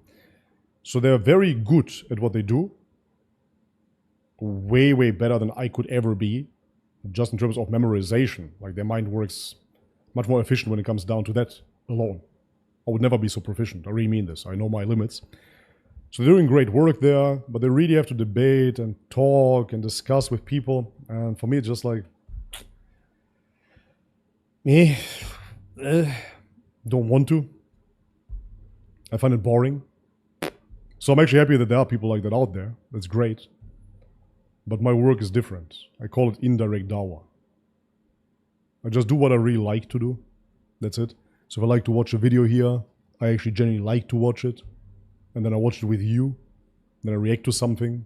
Then I talk about something that I want to talk about. The thing is, I have very, very good friends. And if I want to talk about specific topics or even have discussions, I have them with my friends that I really like. That's that. And so with people that what you see online is most of the time they really don't want to know the truth. They simply want to shove down their opinion down your throat. I'm thinking to myself, okay, for what now? I don't understand why I would entertain that. And let me put it like this. Talking to people that I genuinely don't like and people that generally don't want to know the truth either, for me is a waste of time. It's like talking to an ugly chick. Why would I do that? Like, why would I talk to an ugly woman if I don't want to pursue her? I lose all motivation talking to an ugly girl. Yeah, that's just what it is. Thank you very much for the super chat. Chabad 1, 10 Schweizer Franken. We shouldn't attack people like Myron or Tate as long as they identify as Muslims. A lot of those who hate them are feminists who support Western values, democracy, and see the West as superior to Islam. Listen, I absolutely agree with that. That is true. And this is why I never attacked them per se. However, when they come out with certain opinions on Islam, we have to call them out. That's just what it is. So I hate feminism as much as the next guy. Right? And I think that actually the hatred for feminism could be a binding factor for Christians and for Muslims to understand what our religions actually teach. So there is a net benefit. But when it comes down to Andrew Tate making statements that almost every child born in the UK is named Mohammed and that is something bad for him, we have to call it out. It doesn't work. It just doesn't work. Why would you make such a statement as a Muslim? If you are a Christian and you're living in a Muslim country, right? Because you converted to Christianity. And now all of a sudden people start naming their children Jesus for the sake of the argument, right? You should be absolutely ecstatic. You should say, wow, God is great, right? Christ is king. Hey, hey. Now everybody's coming to the truth and everybody's naming their children Jesus, and that is great. You understand? If you accepted Islam truly, and now you see people being named after our Prophet, sallallahu alaihi wasallam, you should be happy. And if you still hold those neo-nationalist positions, even though he's a mixed guy anyways, I don't understand it, but okay, then don't mention it. Don't associate it with Islam.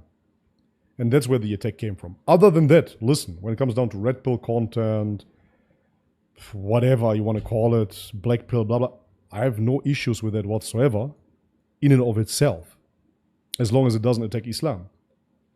I said it before, when it comes down to people like Myron, the work that he is doing makes sense, absolutely makes sense, in that bubble. He lives in Miami, and women in Miami are extremely promiscuous. I could tell you many stories, which I don't do here on this channel, but I could tell you many, many stories about women in Thailand and how they tick. Yeah? So if you go blue-pilled to Thailand and you start a relationship with a girl here and you start giving her money or whatever, yeah, you could get scammed big time. You know, so you need to understand the dynamics of those women if you engage with them. So therefore, the red pill in and of itself, I understand that it's a symptom in a sick society. in an ideal world, which we will never live in, but in an ideal world where Islam reigns supreme and people are true believers, we wouldn't have that subject, we wouldn't have that issue to begin with. People will get married early, they would have children, many of them, and that's that. And hypergamy would be satisfied as well through actual leading men that would have multiple wives. Islam has a solution for all of that. But for that, the society needs to be in check as well. And just is not.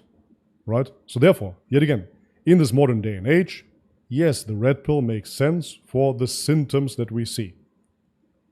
Another example. People start taking hormones, testosterone, TRT. Okay, good. Now you get estrogen issues. Now you need to take anti-estrogen pills. Okay, now you took anti-estrogen pills, now your dick doesn't work. Now you need to take Viagra. Okay, that's a progression, and you're fighting certain symptoms based on the root issue that you initiated.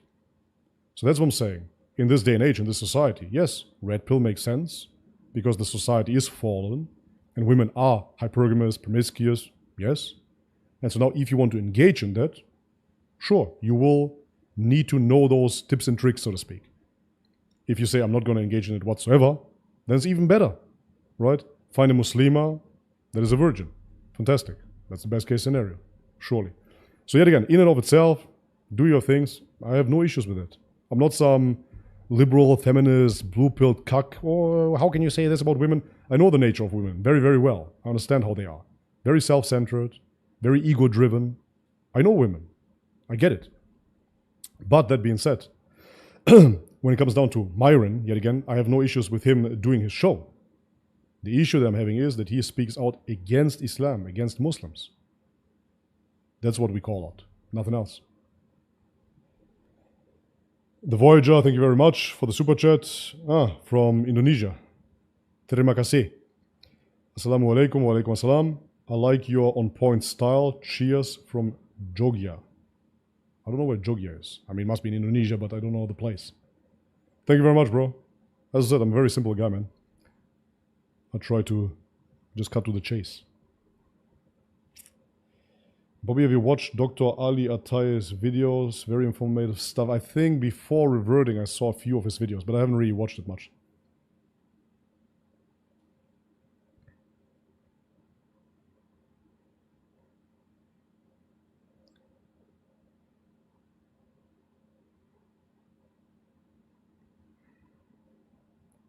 Andrew also did a shower stream in his jet. I don't know about that, man.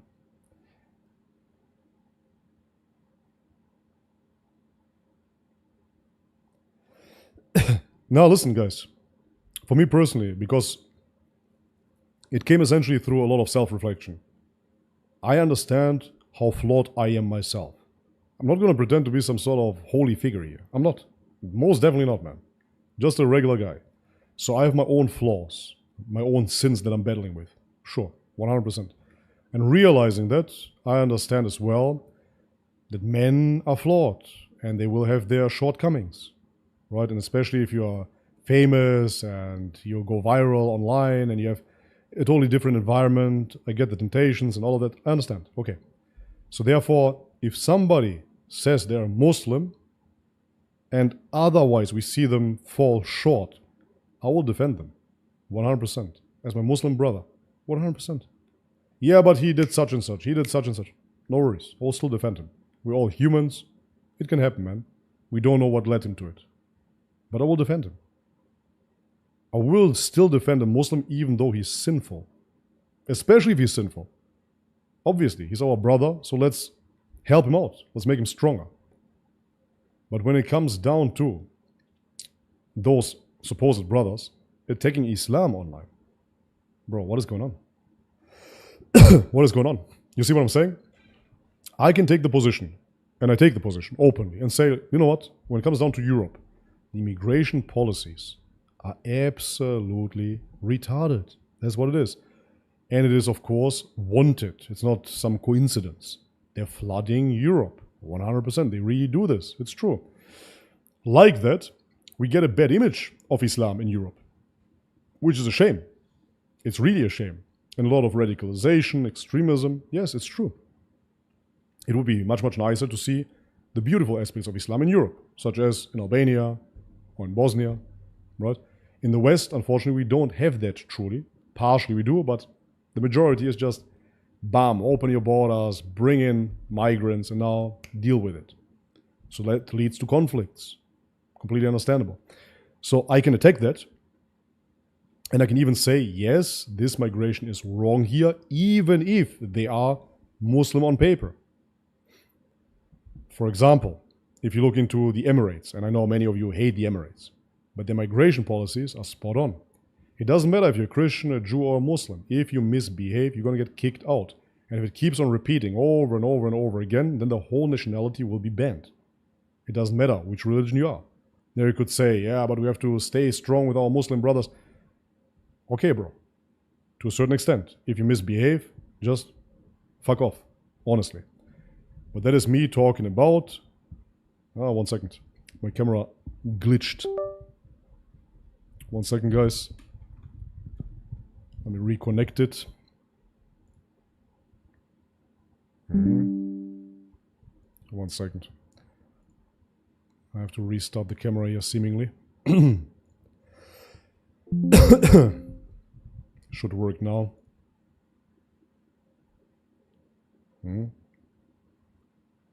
Yep. Back again. Fantastic. So, but that's not me attacking Islam. Never. Because I know that Islam, if practiced correctly, is the best solution for mankind. 100%. That's why. So, even if I see problems with migrants, even if I see problems with certain people, whatever, I can call that out, sure. But I will never say, oh, now everybody's called Mohammed in the UK. What the hell?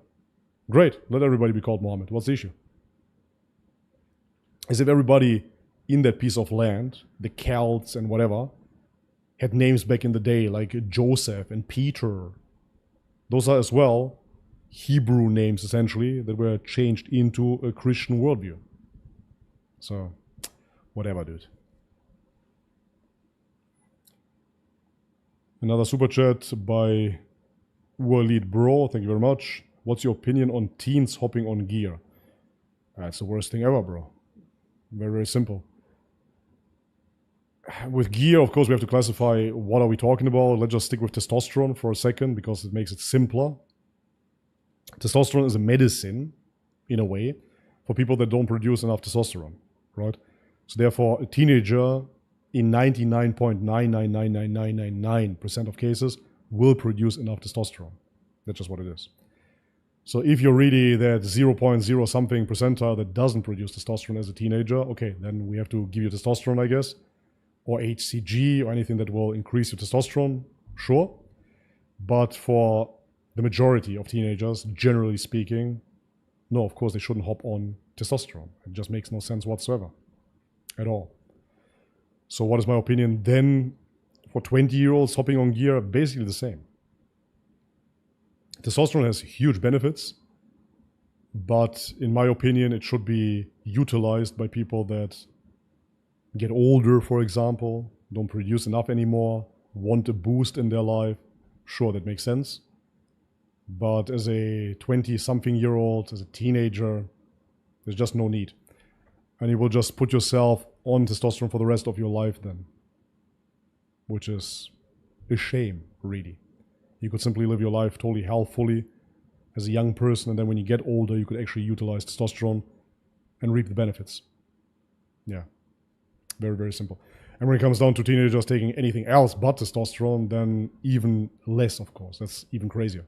Why would you take any other steroids? It makes no sense.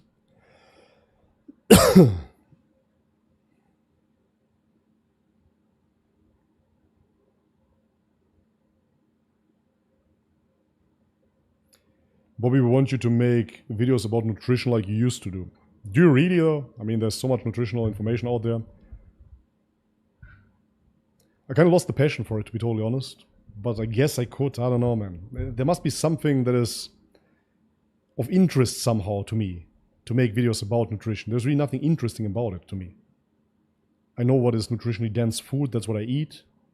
I'm a man as well. I like to enjoy myself. I live in Thailand. I have great foods here. But in and of itself, it's not that complicated. So talking about nutrition, I kind of lost the urge. And when veganism died, because let's be honest, nobody's really practicing veganism anymore, I just lost even more motivation.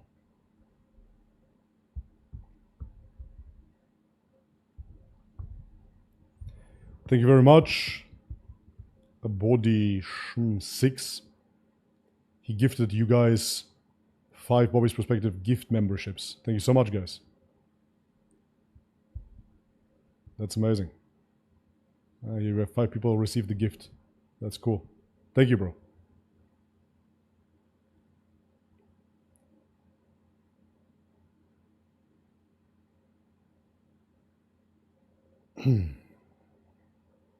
I see so many 16-year-olds hopping on gear on TikTok. They're hiding it from the parents. Yeah, of course, and they will hide it. There's nothing the parents can do about it. You can just order it online. That's just what it is. So yeah, kids will do that. And I understand why. But the biggest detrimenting factor would be, of course, that it can stun your growth. So yeah, not a good idea to take gear that early and then be short. Really not a good idea. Under medicinal supervision for certain cases, for example, you have very rich people in Korea, South Korea, and they do give their children human growth hormone now, because genetically they're pretty short, but if you induce human growth hormone in puberty, they end up being very tall. It's quite amazing. So they're hijacking the system, and the children become like 1.90 m, 2 meter tall Koreans. Everything grows, probably get a big dick as well. That's nice. So in that sense, I understand why they would do it, but it's under doctor supervision. So that makes sense. But as a 16-year-old, just to get muscle in the gym, it's ridiculous.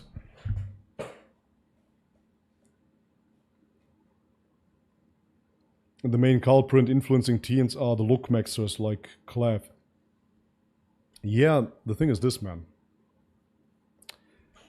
Looks matter, for sure. They definitely do matter. But it really depends for what. First and foremost, the issue why many people look bad nowadays is, of course, nutrition and physical degeneration. No pun intended here. That's the book of Weston A. Price. But many people are really malnourished over generations, and this way they look extremely bad. So that's first, right? Secondly, many low-income people of working classes that have been malnourished, they get together in their social bracket, not very pretty people, and they produce even uglier offspring. Might sound harsh, but it is what it is. And so because we have that epidemic of genetically inferior, malnourished people, now they want to looks max. And in many instances they have to hard max, right? They have to do surgeries and everything in order to look normal, which is kind of sad, right? So that is not really my métier. I am genetically pretty blessed, I have to say. I'm pretty happy with the way that I look. Of course, there are certain things that you can improve, sure. But other than that, bone structure, muscle-wise, face structure, nose profile, etc., cheeks, sure, like everything is good so far. I'm happy. But back in the day, when we went out with friends, we didn't call it red pill back then. It was called pick up. And the pick up scene was not based on looks at all. It was quite fascinating, to be totally honest. Now, you can't look like a total nerd. You have to look the part. But it was really about energy and about being comfortable in your own skin and about being who you are. And that was amazing to see, to be totally honest. I've seen guys that, bro, like looks-wise, nothing special. From a scale from 1 to 10, let's say they're 5. Generally, a 5. 5 out of 10.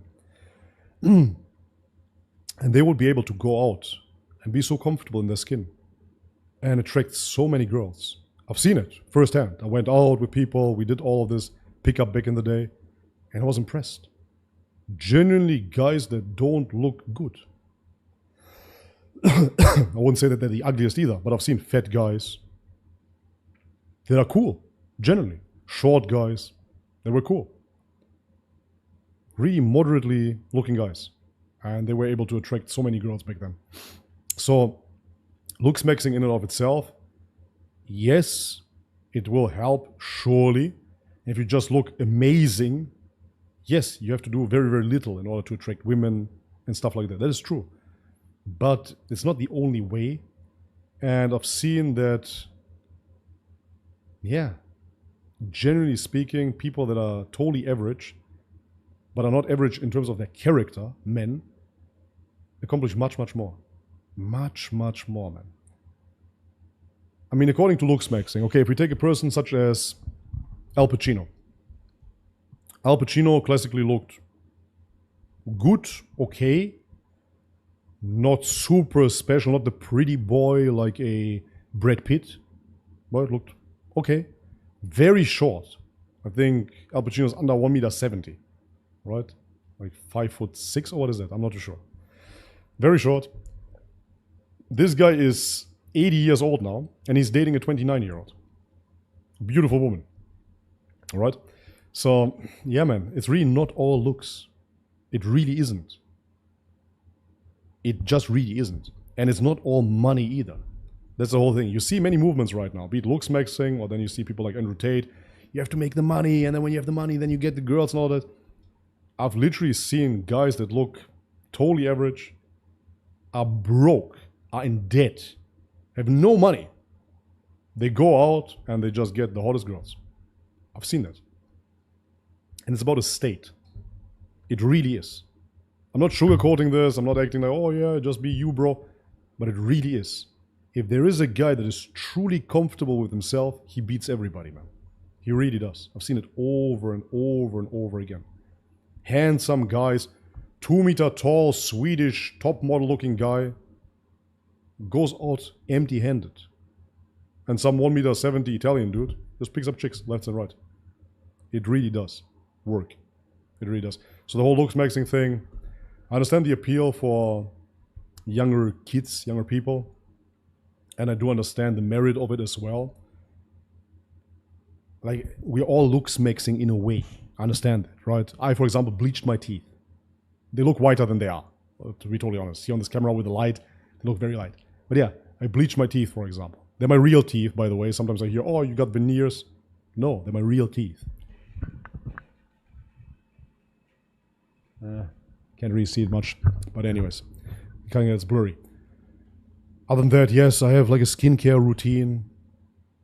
I even went and I did some ultra forming, they call it, where they do like ultrasound to stretch it out a bit, to firm your skin. Sure, I'm in my 30s. Yes, hair care routine, blah, blah. So putting on good clothes, which I don't have right now, it's just a white shirt. But so we all look smacks in a way, sure. But it has to make you feel comfortable. You know what I mean? Like you have to feel good in your skin. It's really important. So if you're full with complexes and you don't feel good, you feel ugly, that will show for sure. But I've seen guys that literally don't care and they just feel happy. And they attract the most. It's just what it is. Girls from 20 to 28 prefer the alpha aspects. After 30, they look more for beta characteristics. It depends what they're looking for, to be totally honest. It's not really my... Yeah, it's not really my experience, to be fair. I've seen many girls, especially here in Thailand, from 20 to 28 that are already looking for just like a daddy. Somebody that takes care of them. Somebody that gets them. Somebody that makes them feel comfortable. Has like a calming energy.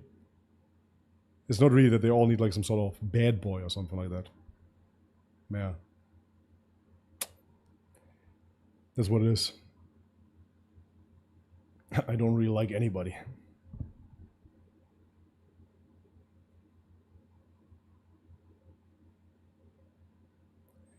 My dad grew up malnutritioned in Algeria. He was 1.66 meters tall, very small, yeah. I grew up in the Netherlands on a lot of dairy, etc., typical Dutch food, and I'm 176. Yeah, there you go. It's amazing, right? Not tall, but still taller than my mom and dad. Yeah, absolutely. Nutrition plays a major role. That's what I'm saying. So looks maxing, similar to the red pill yet again, is fighting a symptom that is due to the mistakes that we make as a society, meaning our nutrition is total crap, yeah? And then moreover, the genetic pairing and who reproduces, etc., etc. But now we get into eugenics, yeah?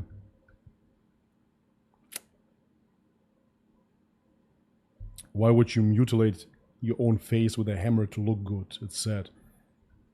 Yeah, that again. I mean, I don't even know if it works, to be totally honest. Like smashing your bones, they say here, yeah. I don't know if that would work. I think you would just produce scar tissue, not really bone growth. I don't believe it. But anyways, the point of the story is that even if it would work, let's say, that's due to us being malnourished, and this is why our cheekbones don't develop that well anymore. So now they're smashing them so they become a bit bigger and they look healthy again. So you have health indicators, which would be there in the first place if you would eat well. Not, of course, after puberty, then it's too late.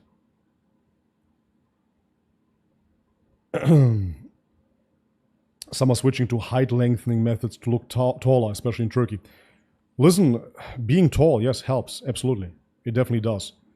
But only if you give it a lot of power, you know? So, as I said already, I know guys that are way shorter than me. They picked up more girls than me back in the day, for sure.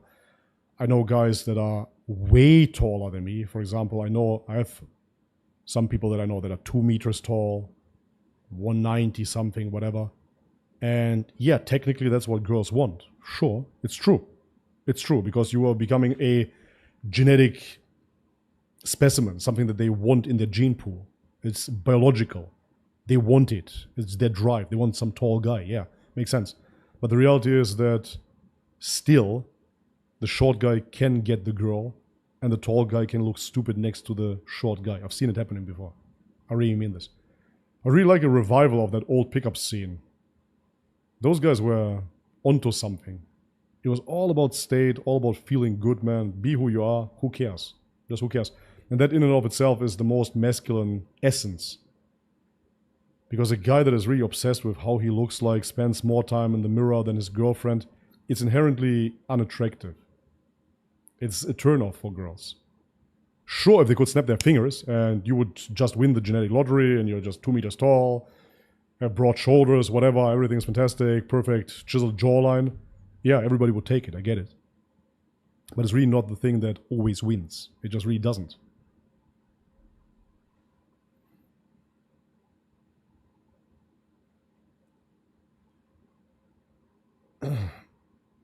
Speaking of this topic, what is your thoughts on the rise of clavicular?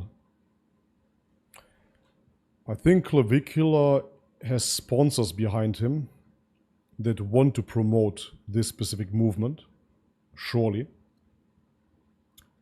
Because I don't believe in grassroots movements at all. So everything that you see, you have to see, it is being promoted. So what do I think of him? I think that he is very, very young and plays his act the part.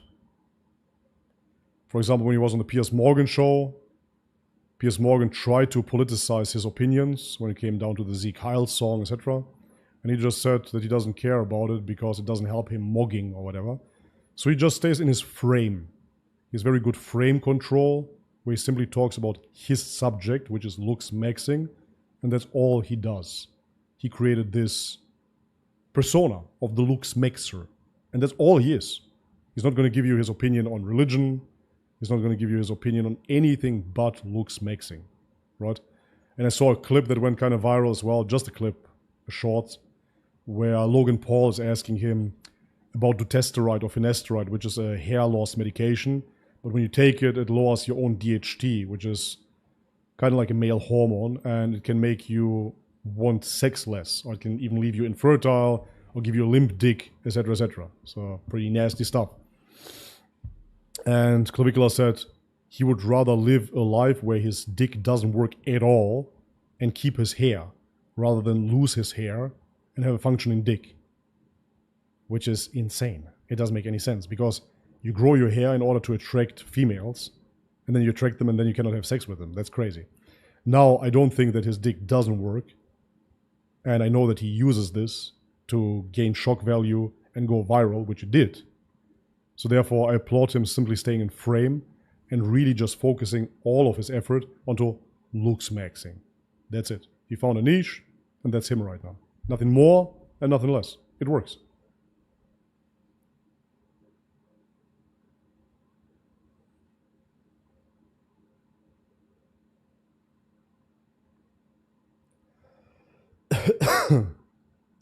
The best way to use finasteride is to use it topically. I tried but maybe I'm a hypochondriac or something. I started getting depressed.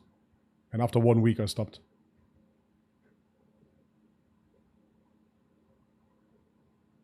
Maybe you got a prosthetic dick. Could be, man. Who knows?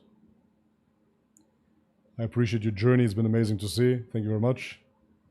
Appreciate it, bro.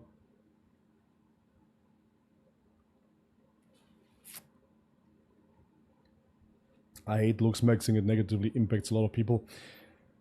I mean, looks maxing, it's just self-improvement in a way, you know. They make it this big deal. It really isn't. So for me, back in the day, I was into fitness, and we never called it looks maxing, but that was looks maxing. Through fitness, through bodybuilding, I got a much bigger jawline, for sure. Through the chewing, through the eating, lifting weights. I changed my frame. Yeah, I just looked better. So I was looks maxing as well, before it was called looks maxing, so to speak. Thank you very much, Chabad, again, for the super chat. Appreciate it, bro. 20 Schweizer Franken. I know it sounds like a weird question. No, it sounds like weird two questions. But do you think Jews are so influential because they had many prophets? I don't. And if they had sided with Muslims after the Ottomans, we could have had a huge caliphate in Europe. Okay, let me see if I understand the second part of the question. So first and foremost, do I think that the Jews are so successful because they had many prophets sent? No. I personally, and this is based on a psychedelic trip that I used to have 5 years ago or so. It was my last psychedelic trip. There I saw, listen to my prophetic dream, there I saw that everything has its place.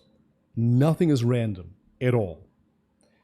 Every religion that you see, even when we say they're upon falsehood, sure, but every religion has its place. And God wanted it to be exactly like that. In the Quran we read as well that if Allah wanted us to have the same religion, we all would, right? But at the same time, Allah makes very, very clear that Islam is the only true religion of Allah. So that is very interesting, right? Allah says that there's only one religion, only one true religion, which is Islam. But then at the same time, he says, if he wanted us all to have the same religion, we would. Which implies, of course, that there is a need for this diversity. There is a need for this seeking, this game, this confusion. He believes that, why is that such and such? So it's quite interesting. It's an interesting game that God created here. And so in that vision, in that psychedelic realm, I saw that the Jews are truly the chosen people. And this was way before I ever looked into the whole JQ, etc., etc. The Jews are the chosen people. They truly are. But not in the way that they think. They are actually the antagonist, and they are truly the bad guy in the story. They're the villain, so to speak. That was my psychedelic trip. YouTube, this is just for entertainment purposes. I just had a very, very weird vision. I don't believe this. What is this? I don't even understand. But I'm just reporting on it, what I saw, and may God help me. Okay? So, this was way before Islam, you know?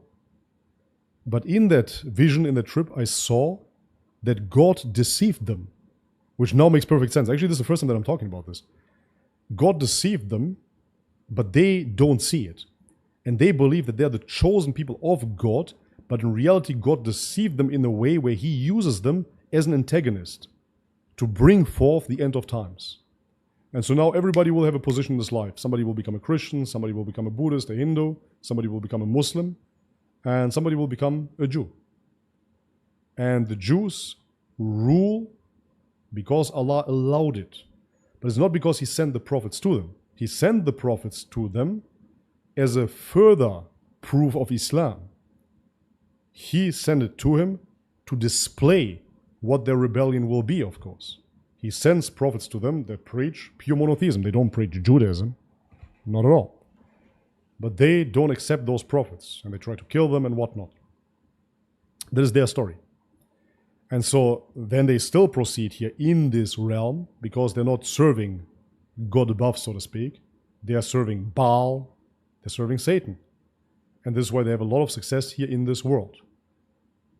Because if you believe that the material possessions is somehow a proof for you being on the right path, No, it simply shows you that you're good here in the dunya. That's it. You're great in the dunya. It doesn't imply that you will be great in the akhirah whatsoever. So they have this granted, so to speak, by Allah to be highly intelligent individuals and to pursue monetarily, power-wise, what they want to pursue here in this world. And they will, until the end of days, they will. That's why I made a video and I called it "The Jews Will Win." They will win until the end of days. Until then, here in this dunya, they will keep on winning. Keep on winning all the time. You will see Trex NYC with an Audemars Piguet, with a new Rolex, with 10 kilograms of gold on his neck. They will keep on taking those W's here in this dunya, for sure. But it's not due to them having the prophet sent. That is despite of it, basically. That's just how God created them. They have to be the antagonist. So now, about the second part of the questions. If they sided with the Muslims after the Ottomans, would we have had a huge caliphate? No, because the caliphate is decreed by Allah as well, and so therefore if Allah decreed that the Ottomans will be the last caliphate, then so be it. And if there will be a new caliphate, then so be it as well. It's just whatever Allah wills. So I don't believe that any type of cooperation with the Jews back then would have led to a bigger caliphate. Matter of fact, during the expulsion of the Jews, the Ottomans took in many Jews anyways. So there was a way of cooperation already, and that didn't lead to a more successful Ottoman Empire either. See what I'm saying? Halo series says, now they always lose. No, it just appears so. Yes, they got expelled from many countries, from 109 countries, etc., but they always come back. And they come back stronger and stronger and stronger, which ultimately led to the establishment of Israel, which is now a world power with the help of America. So they don't always lose. They always get kicked out, and then they become stronger and stronger and stronger and stronger and stronger and stronger. It's like a snowball.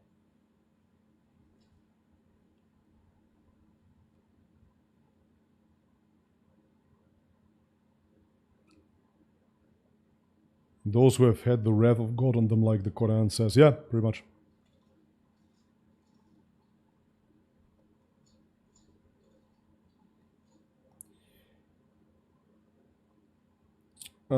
Video game says, nah, I think that it's simply implying that we truly have free will and Allah is not interfering much with the world. That is kind of a deist perspective.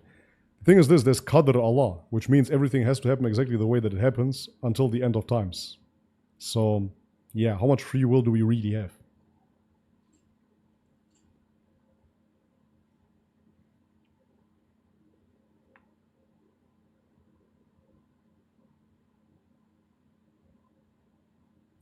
We're in the corruption phase.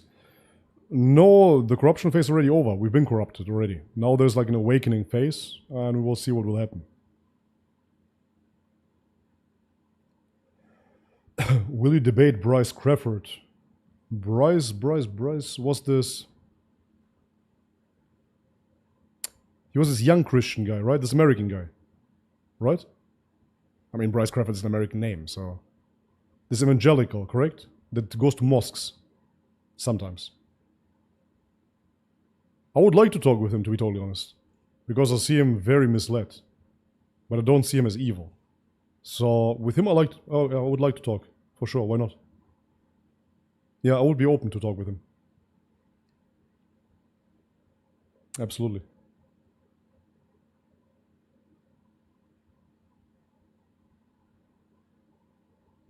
Oops. Why do you always talk about Tawheed? Interesting. Because Tawheed is the truth, and because Tawheed is the most valuable aspect that led me to Islam. That's why I always talk about Tawheed. For me, there's nothing more important, because Tawheed literally separates Islam from every other religion. Do you understand? Like, that's what Tawheed is. That's how important Tawheed is. It separates Islam from every other religion. Because what is lacking in every other religion? If we talk about morals and guidance, etc., you can find a lot of it in different religions. Yeah, especially in Christianity, they have good morals too within their books. But what is the main separation between Islam and every other religion? It's Tawheed. So it's the most valuable aspect of Islam, in my opinion. It is Islam.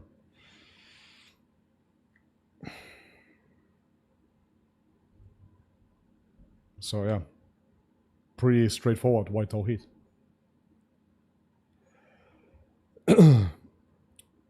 Chabad says Tawheed and justice. Yeah, absolutely, surely. But I'm saying that justice, even if not in the fullest sense, can still be found in different religions.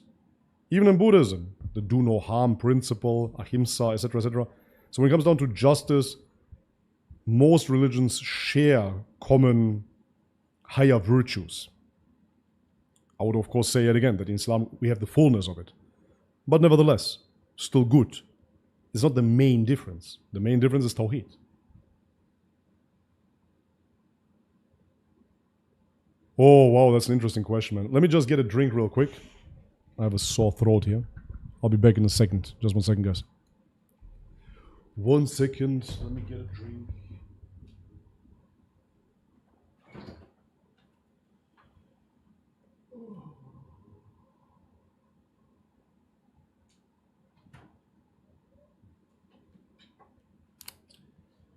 Nope, no drinks, just water. I hate water. I hate water. Water is repulsive. Water is disgusting. I really hate water, man. I barely drink it, but now I have to. Bah. Ugh. Anyways. The question by C.H. King, Reborn, how did you defeat relativism? I find this question really fascinating, to be totally honest, so I want to answer it. Guys, again, if you want to support Super Chats, send it through. But first, Uncle Bobby has to smoke a cigarette here.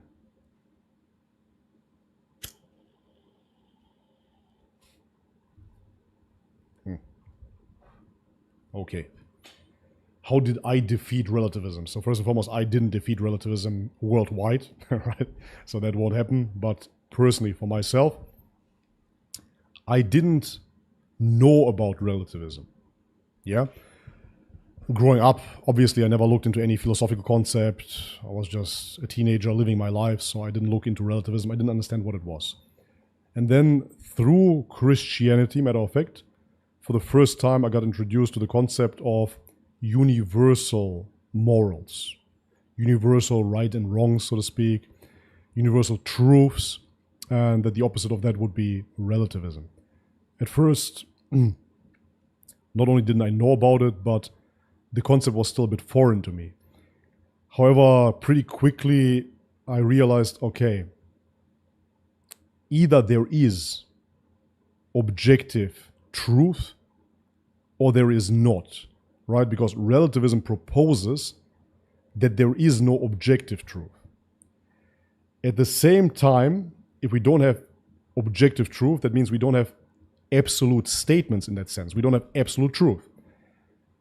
Meaning, if relativism was right somehow in which universe, then it would mean that relativism is absolutely true. So relativism in and of itself was self-defeating. That was the main thing, right? When I realized, okay, if I say there is a God, that is an absolute statement, and from that God we have universal morals coming forth. Okay. But if I say I'm a relativist, everything is relative, nothing really matters, but then I'm making an absolute claim again. So absolutism was inescapable. That's what I'm trying to get across here. And if relativism is absolute, then it's not relative anymore. Then it's absolute. So, which leads us back again to absolutism. That was like the main philosophical excursion, mind journey that I had. But on a very deep personal level, of course you could say this is subjective. That's why I say it's very, very deeply personal. But I could never accept that torturing children is not wrong. It was roughly 10 years ago or so. I was on my way to the boxing gym.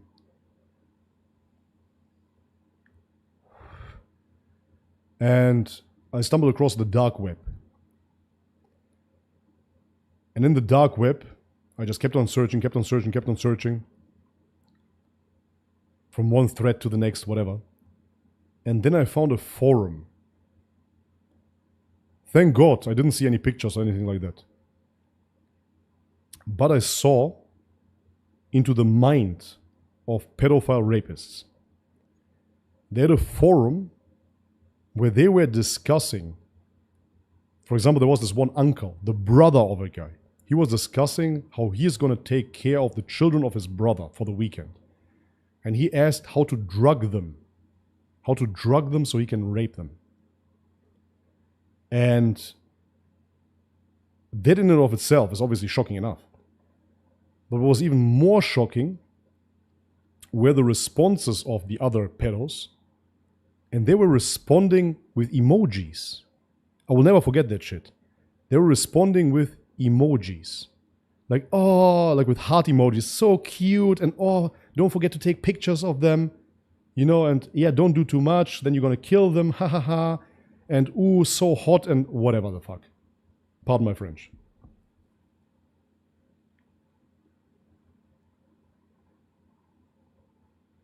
To look into the mind of those pedos brought a rage in me. So much so that I went to boxing class after that, and we had sparring, and I broke the nose of a guy. That was, other than that, a nice guy, and he wasn't a pedo. But I had so much anger, and I couldn't believe that anybody could tick like this. So now in relativism, it would mean that this is just my opinion, man. Yeah?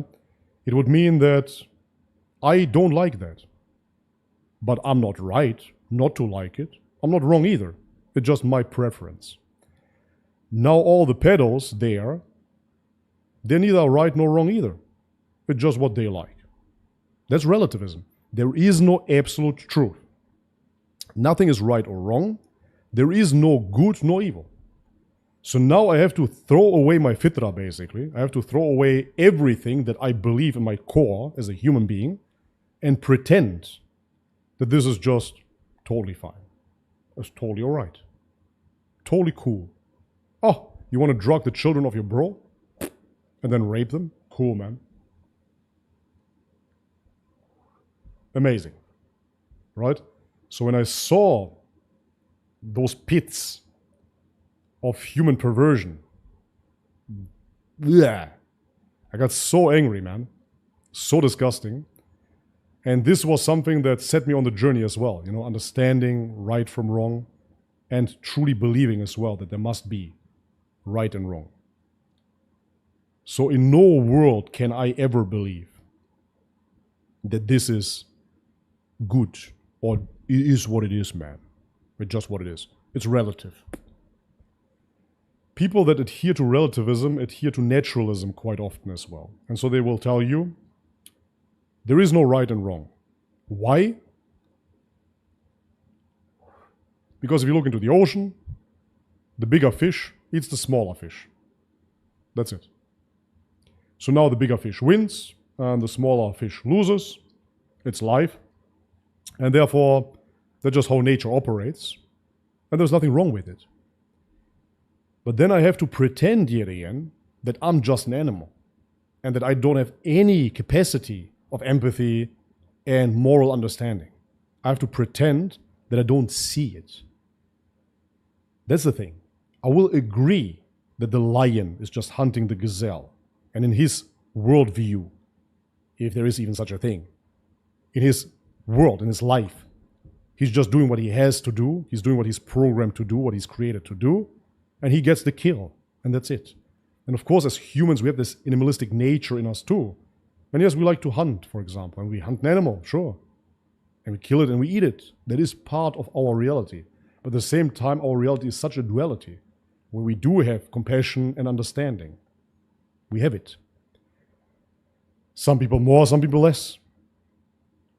But I personally surely have it. And it's not even something that I got brainwashed into, because When I was 3 years old, I saw my first pig slaughter, where a baby pig got slaughtered by my uncle. And that later on turned me vegan. But the point is that even then and there, I said, I'm never going to eat pigs again. Thank God. For me, this was traumatizing, and I could see the pain of the animal, and I saw that it is somehow part of our fallen nature, if you will, even though this might sound Christian, but it is something that we're doing here in this world of life and death, and inshallah, in our afterlife, we don't have this problem, so to speak, this struggle, this carnal issue anymore. But in this realm, in this matrix, we sure do. Anyhow, we still have the capacity of looking beyond this animal body with our godly intellect, so to speak, and understanding right from wrong. No other animal can do that. No other animal can do that. And so, accepting relativism would have meant for me that I'm in one box with that pedophile rapist. And that is something that I would never be able to do. I would be lying to myself, you understand? You have certain preferences in life. For example, I like eating cevapcici. I really do. I'm from the Balkan, I like a good barbecue. I'm not French. I like a good steak tartare, I love it. But if I'm on my deathbed, and they ask me, what's your last meal? I love steak tartare, man. It's beautiful, it's amazing. Quality-wise, you could say it's above cevapcici. But I would still eat the cevapcici, man. Because that's just who I am. I'm the Balkan dad. And that's why I cannot live in incongruency. I cannot live my life not living in truth with myself. I cannot pretend to be somebody else. And that's why I call this channel as well Bobby's Perspective, right? So now the relativist, again, will say, that is just subjective, that is your moral compass, and that's just how you see it. Another question would be, of course, why does the majority of people see it that way then? So there is inherently something that tells us that this is right and wrong. But anyways, so be it then. I say that objectively, we can philosophically say that if you claim that relativism is the truth, then you make an absolute statement, and then relativism becomes absolutism yet again, which is so counterintuitive. That is my philosophical explanation for it, if you need it. But for me, on a personal level, I would just live in a lie, because that's just not me. I was never a kid, for example, that liked to torture animals. I remember this once, I went to a friend in Croatia. And we were a bit older already, like 14 years old, I think. And he said, hey, come into the garage of my father. Come with. I was like, okay. He was super excited, man. He wanted to show me something. And so we went into the garage of his dad. And there he had a little lizard, roughly this big. And he got him strapped and sliced open. And he had a little funnel in his mouth. And in his mouth, he was pouring rakia, which is high percentile alcohol. So the reptile couldn't move anymore. He was drunk, like under narcosis. And this kid sliced the reptile open and was operating on him. And he was taking out organs. And then after that, he sewed him back together. I was like, what are you doing, man? I said, I'm just doing experiments. Let's see if that guy will live. Haha. And he found it so funny. It amused him a lot. He would take flies as well, catch them, and then take off their wings, and then let them run around without wings. So he really enjoyed torturing animals. And for me, I found it disgusting. And I never did. So it's just not my nature. It never was. I understand that there are some people that have that nature. I understand that there's evil in this world as well. For me, it was never the case. I just don't have it. I don't have it in me. And yeah, because of that, I would lie to myself and I would say I have to subscribe to relativism. I could never do it. I could never pull it off. I could never pull off being an atheist either. It's just not my nature. There was always this inherent knowledge of God in me. Even if I would have to believe it, I could not believe it. You know what I mean? If there was a bunch of communists, gun to my head, you have to believe that there is no God, I would do takia, and I would say, I don't believe in God, thank you very much. And then I would just leave. But internally, I could never not believe in God. It's just totally impossible for me. I cannot be who I'm not. It's that simple. And that's the only advice I can give anybody. Like, don't listen to me, but listen to yourself and understand who you are and really live congruent to who you are. That's the only thing you got. Anyways, we had another super chat. Thank you so much. And if everything is relative, Chabad, thank you so much, bro, for supporting today, man. Appreciate it. Chabad is supporting is the #1 supporter today. What's up with you guys, man? Why do you let Chabad support alone? Not fair. He says, if everything is relative and atheists believe that they would have the... And if everything is relative and atheists believed that they would have to be the most stoic people on earth because there are no morals and everything is relative, so even doing the worst to their children, they should remain stoic. Yeah, call it stoic or call it what you will. Essentially, that's what I said as well.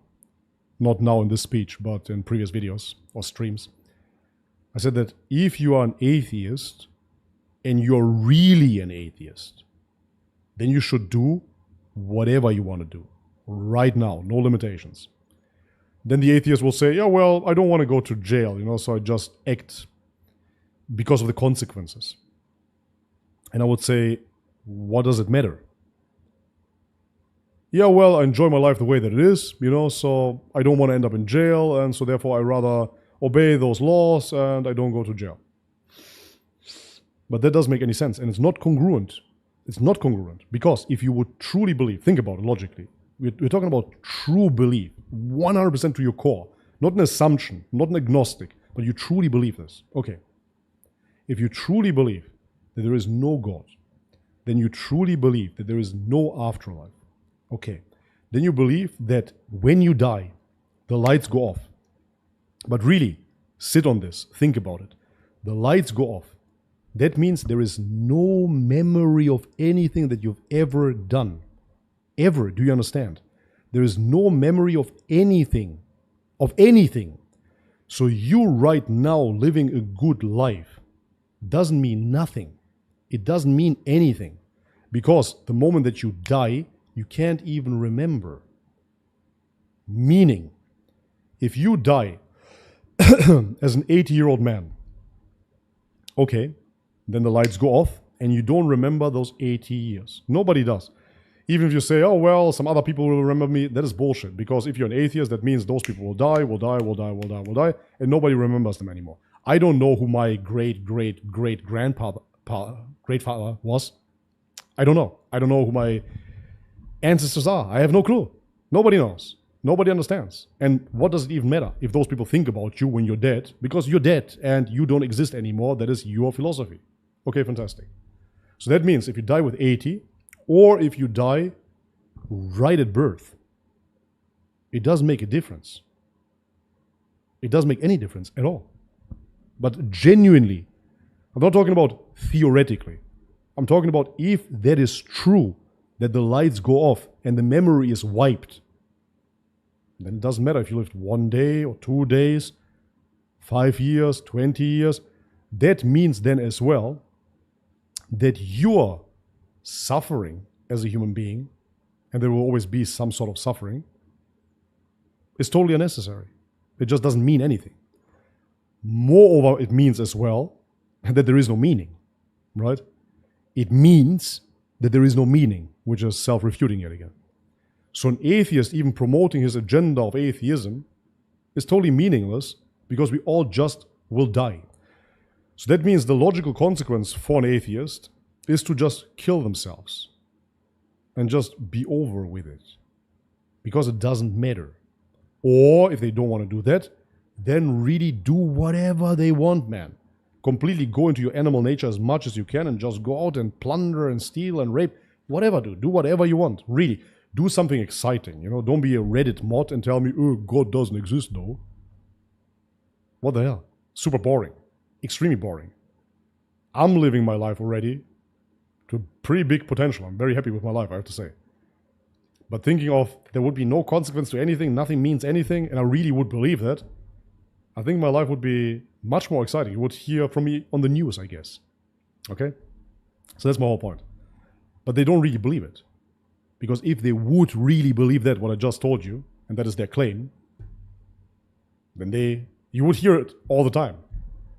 There wouldn't be just one school shooting or something like that. The world would go crazy. But nobody really believes that. Nobody really believes that. Even atheists don't really believe that. You know this whole example when an atheist is on the airplane and then turbulences hit or whatever, then they start praying to whatever. They don't really believe it. It's not inherently in them either. That's why. So, yeah. How about I agree?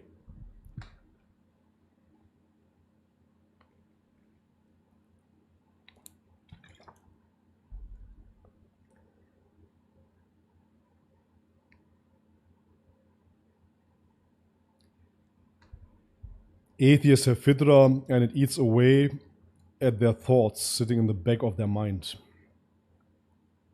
Yeah, I would say so. Most certainly. Live in the moment mindset, nothingness after death isn't a deal breaker. Live in the moment mindset, nothingness after death isn't a deal breaker. It is a deal breaker. It is a deal breaker for life in and of itself, for our society, for everything. Because if people would really believe that, society wouldn't function at all. Zero. It would be anarchy if everybody would truly believe that.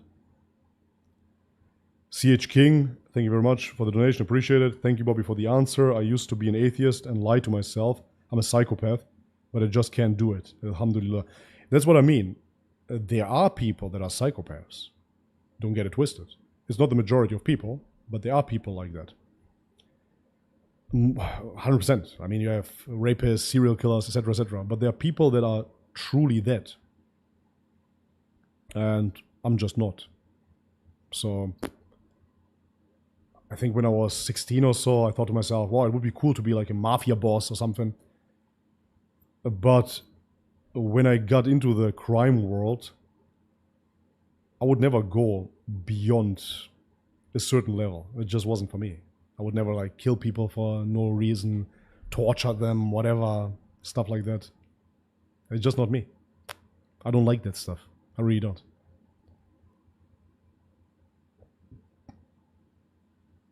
So either you are that person or you're not.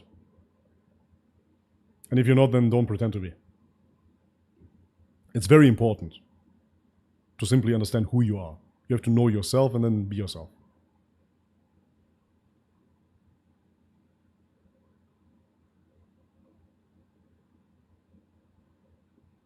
Has smoking really helped you? Yeah, it really has.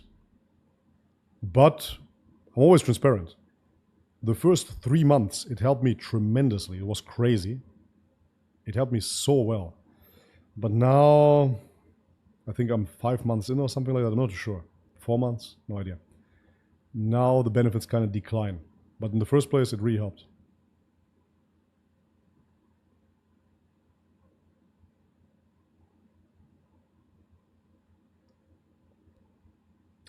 Anyways, man, it's 11:30 here. I've been streaming for 3 hours. Guys, 5-minute warning, and then I will be tuning out. Okay, 5 minutes, and then I cut off the stream for now.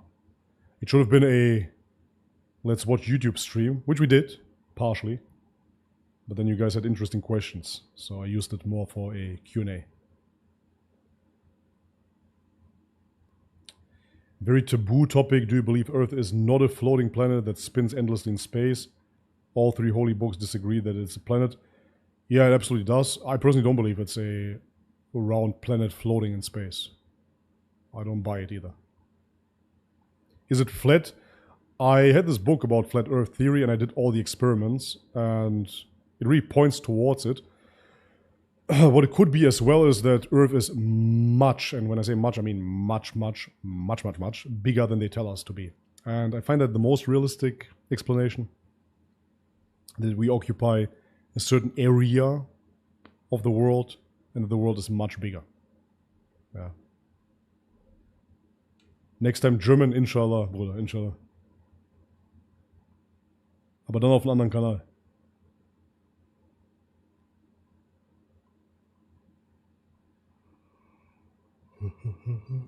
Brother, is there any plane to go to Saudi for Umrah? Because I have been there and it's just a beautiful experience. Last time I checked it wasn't possible, but now it should be possible again, I think. But I'll wait. I'll wait. I should have gone to Umrah, should have, could have, so apparently shouldn't have. But it's exactly when Emirates shut down and there were more attacks, etc., etc. So yeah, I just stood put. Not flying there right now. No need.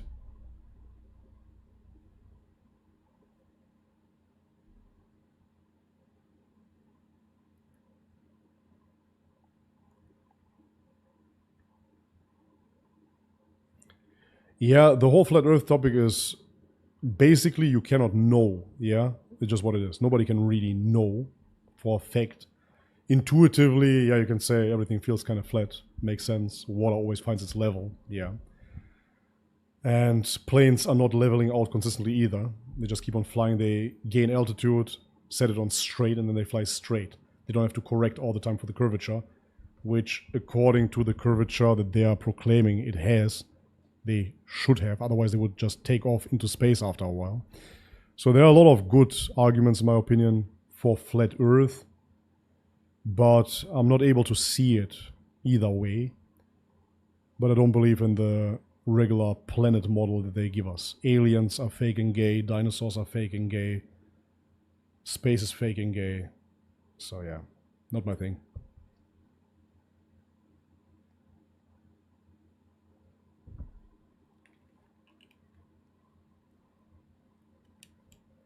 Ending stream soon, yeah. 3 more minutes, guys.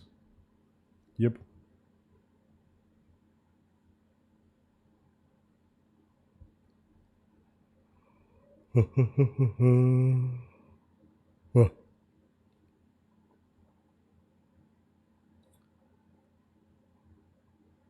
Yeah, dinosaurs, 100% fake. They're fun. I went to Jurassic World here in Bangkok. That was fun. But it's fake, 100%. Ain't real.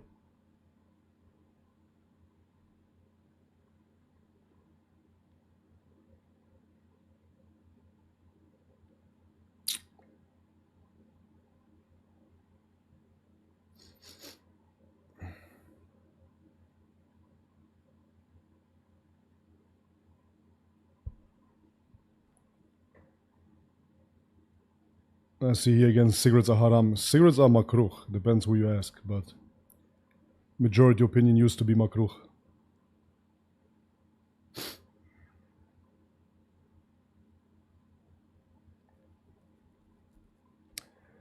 Yeah, could be giants, sure. But the reality is simple. We never had a complete dinosaur skeleton. That's just what it is. There was never a complete dinosaur skeleton, ever. And moreover, when you go to the museum, you've never seen dinosaur bones. Because they're, way too precious. So they cannot show them to us. Not even behind, like some sort of special glass, no. They're all hidden away. So all the dinosaur bones that you see are made models. They're all artificial. Okay? So, it's not real then. They put unreal shit in their museums. That's what it is.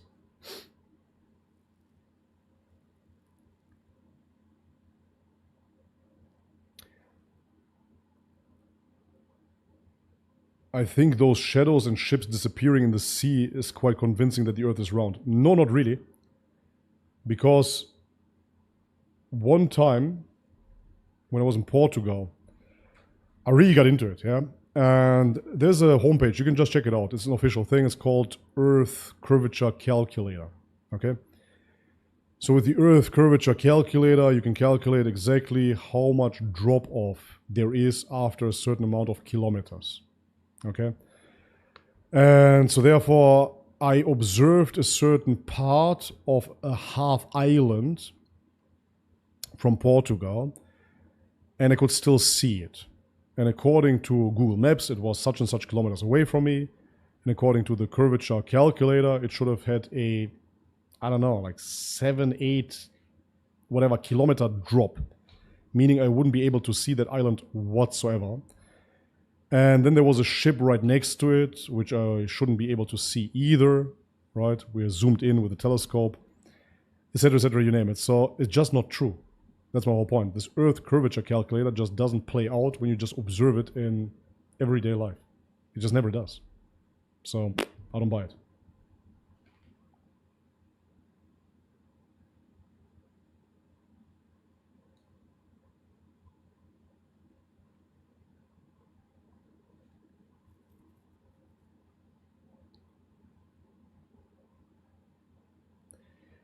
Yeah, exactly right. Seed oils should be makruh. They kill and cause obesity and are unnatural. I absolutely agree with this.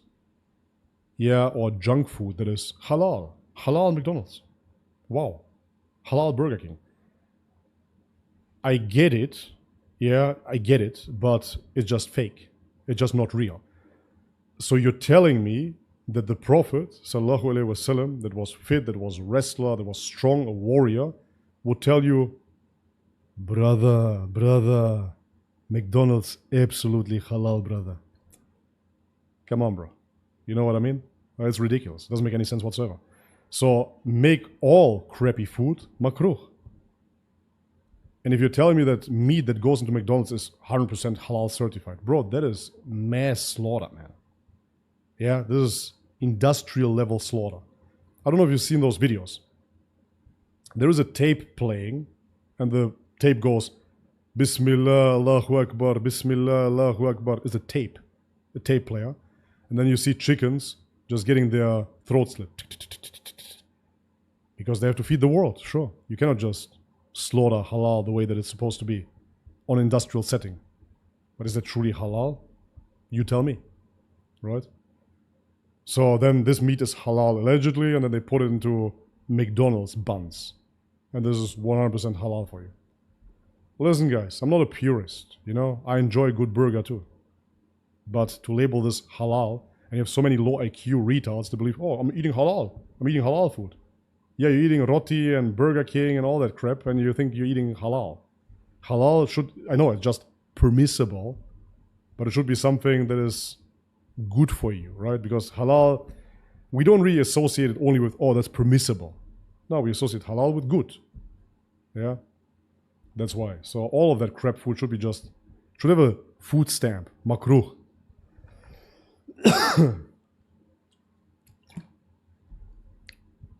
That's how I see it. But I'm not here to give a fatwa, yeah? But that's my personal opinion.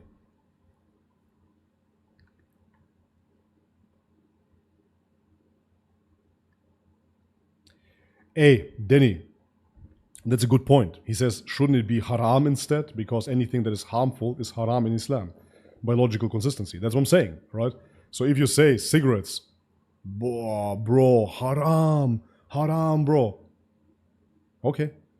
Then everything that you put in your mouth, aside from whole foods, haram. Haram. Finished. That's just what it is. You're drinking a Diet Coke, haram. Yeah? Oh, but it's not Coca-Cola, whatever. It's a Gaza Coke, haram. Haram. You eating McDonald's? Haram. You eating whatever, bro. Potato chips? Haram. Haram. Too much sodium. Too much fried seed oils? Haram. There you go. That's why, you know, even in this day and age, man, we have to use our own brains. It's just what it is. We're living in modern times, and people for profit will label it halal. But yes, you're harming your own body. So by logical consistency, if you're telling me cigarettes haram, okay, fair enough. Then McDonald's too. Local burger spots are way better, 100%. You know, when I grew up in Germany, we had no local burger spots as such. We had McDonald's for the longest time. And then we had imbisses. They were Greek, most of them back then, when I grew up. And they had, I think in English you call it gyro or whatever, gyros. And they had like a imbiss burger, but that thing was really crappy as well. Just like with mustard sauce, frozen patty, really crap.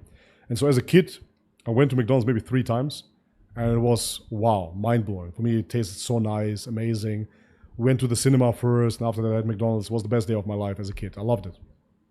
Anyways, point of the story is, then later on, Burger King opened up, and Burger King was, wow, so much better. I loved it. I was bodybuilding during that time, and then every Sunday we would have cheat days, and we would eat Burger King. Ooh, wow, cool. And then for the first time, a gourmet burger spot opened up. And I never went back to McDonald's or Burger King or anything on those lines. Now it's normal. Now you have gourmet burger spots everywhere. But this is, whatever, 15 years ago or so. It was epic, you know. Then they opened up the first burger spots, and I couldn't believe it. In Cologne, we're eating at Schillings. Freddy Schillings was the name. And there was another one, Curry and More. Curry and More was a really good spot, man. Totally underrated. But that spot doesn't exist anymore. I loved it. Anyways, point of the story is, yeah, local burger spots will always kill McDonald's or Burger King or any of that crap.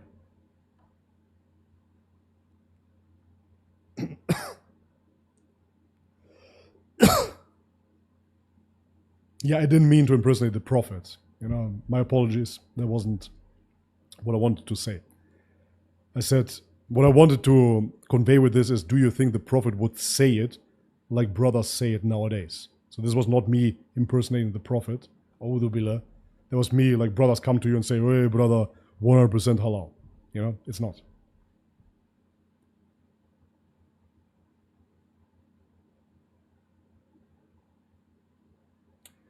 Yeah, I understand that overconsumption is sinful already. But what is overconsumption then? Nobody needs a McDonald's hamburger. Nobody. It's always overconsumption. You can always eat steak and rice. Nobody needs to eat a McDonald's hamburger. A menu of 1,000 calories. Yeah.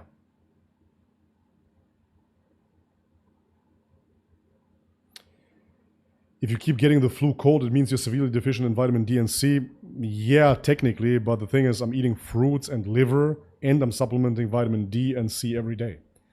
So, no, unfortunately, it's due to long COVID symptoms, and they really messed up my immune system. It's really terrible.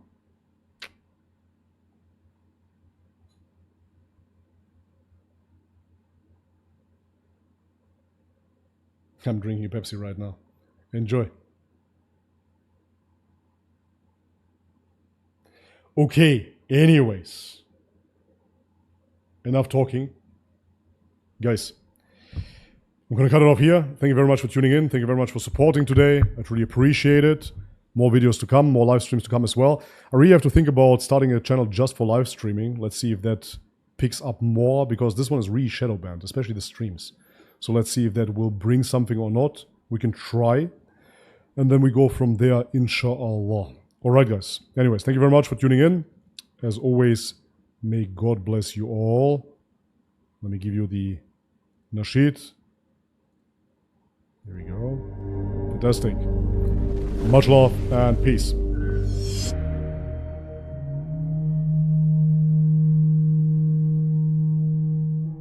يا نفس إن لم تظفري لا تجزعي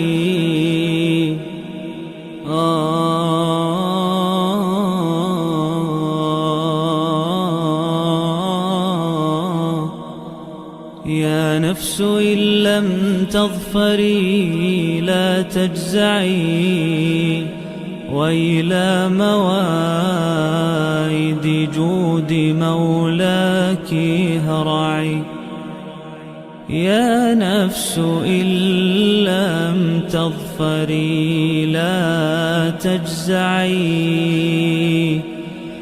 وإلى موائد جود مولاك هرعي وإذا تأخر مطلب فلربما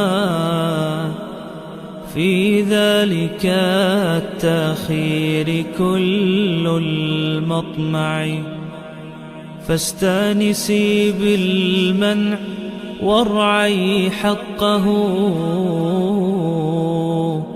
إن الرضا وصف المنيب الألمع، وإذا بدا من ناطق الوجدان ما يدعوك للياس الذميم الأشنع، فاستيقظي من نومة الغفلات وليكن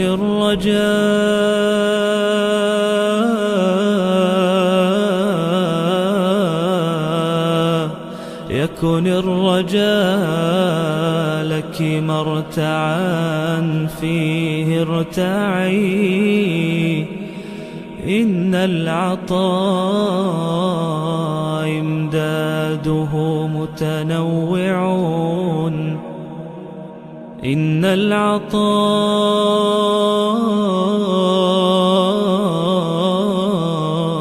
إمداده متنوع،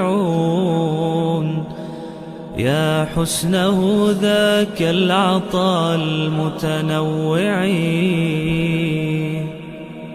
وردوا على نهر الحياة وكلهم شربوا، وكم في الركب من متضلع، حاشا الكريم يردهم عطشا وقاد وردوا. وأصل الجود من ذا المنبع، أصل الجود من ذا المنبع. يا رب لي ظن جميل وافر، قدمته وامشي به يسعى معي. يا رب يا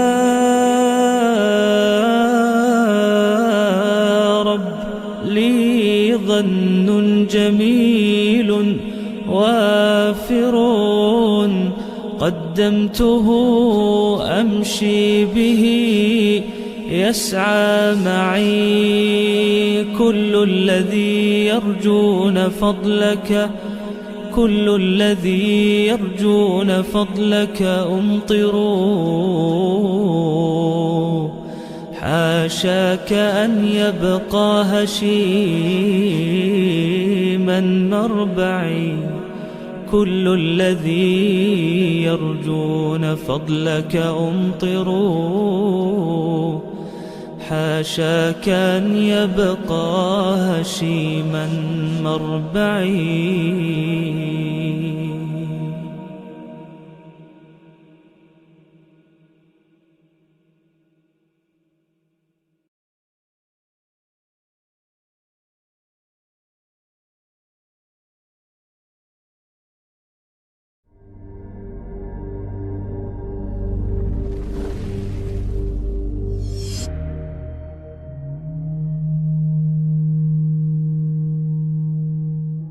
يا نفس إن لم تظفري لا تجزعي،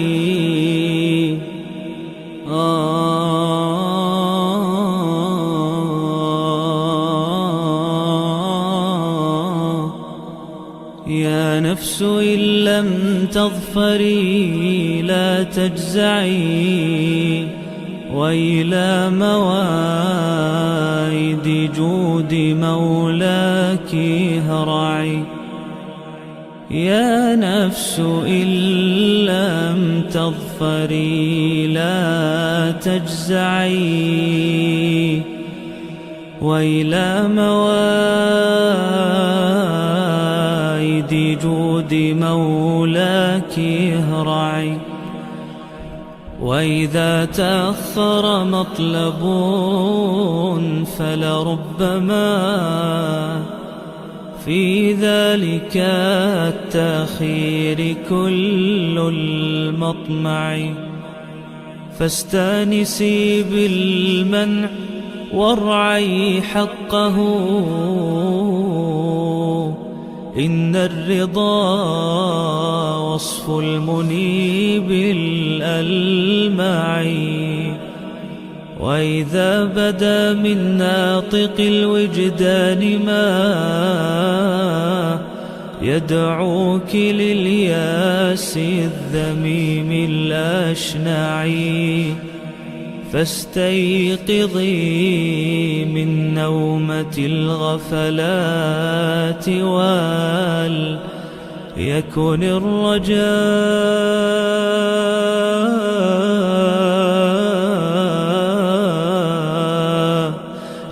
الرجاء لك مرتعا فيه ارتعي.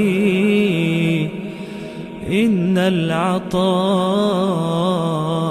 إمداده متنوع، إن العطاء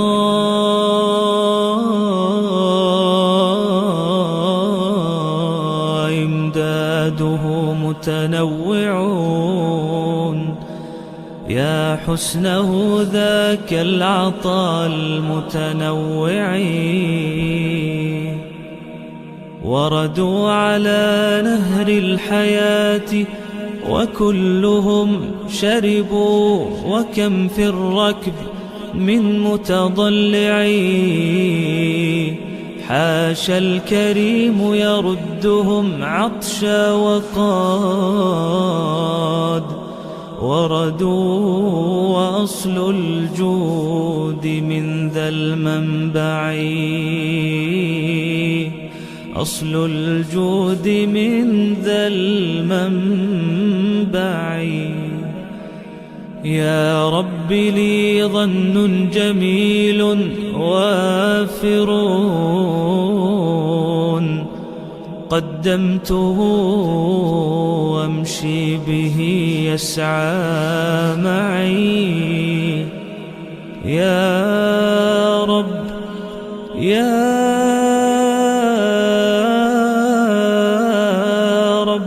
لي ظن جميل وافر، قدمته أمشي به يسعى معي. كل الذي يرجون فضلك، كل الذي يرجون فضلك أمطروا، حاشاك أن يبقى هشيما مربعي.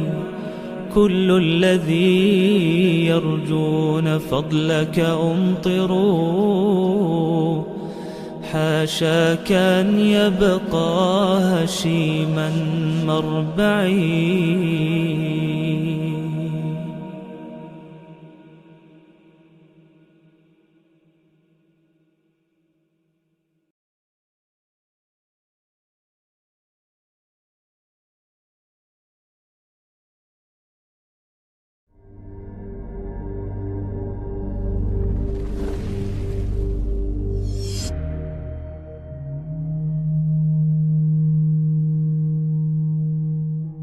يا نفس إن لم تظفري لا تجزعي،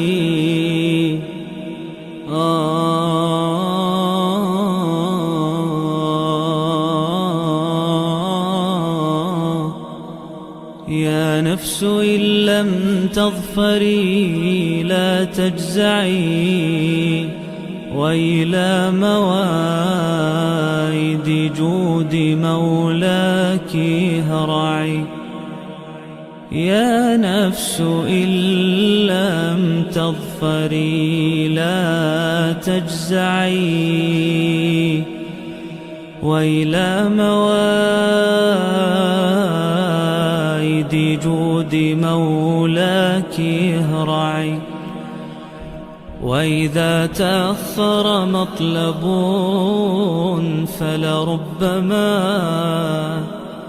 في ذلك التأخير كل المطمع، فاستانسي بالمنع وارعي حقه،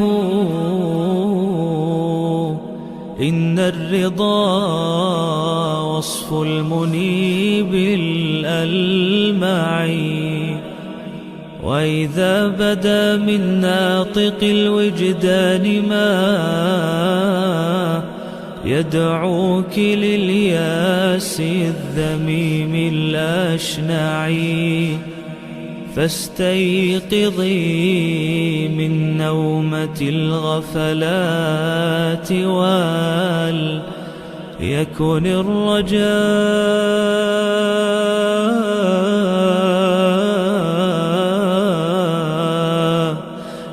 الرجاء لك مرتعا فيه ارتعي. إن العطاء إمداده متنوع، إن العطاء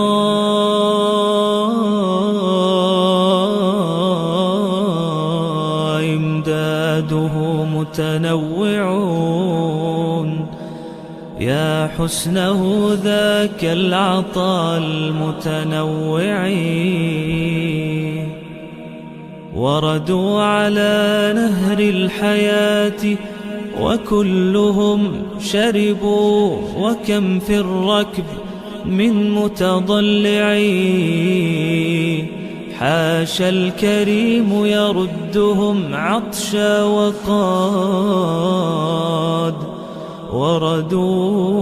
وأصل الجود من ذا المنبع، أصل الجود من ذا المنبع.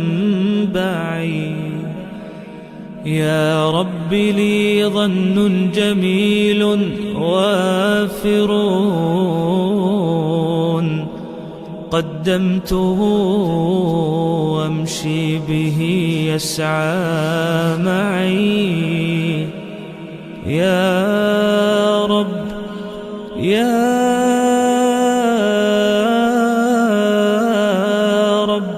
لي ظن جميل وافر، قدمته أمشي به يسعى معي. كل الذي يرجون فضلك، كل الذي يرجون فضلك أمطروا، حاشاك أن يبقى هشيما مربعي. كل الذي يرجون فضلك أمطروا، حاشاك أن يبقى هشيما مربعي.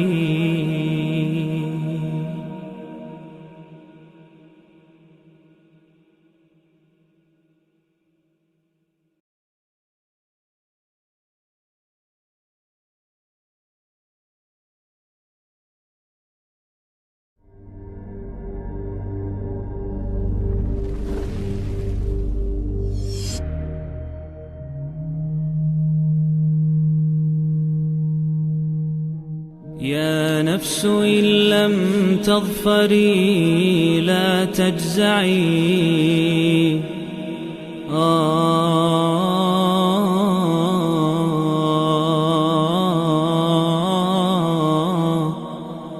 يا نفس إن لم تظفري لا تجزعي، وإلى موائد جود مولاك هرعي.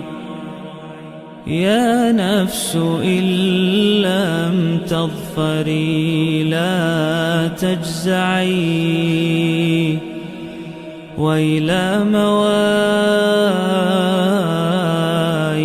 جود مولاك هرعي. وإذا تأخر مطلب فلربما في ذلك التأخير كل المطمع، فاستانسي بالمنع وارعي حقه، إن الرضا وصف المنيب الألمع، وإذا بدا من ناطق الوجدان ما يدعوك للياس الذميم الأشنع.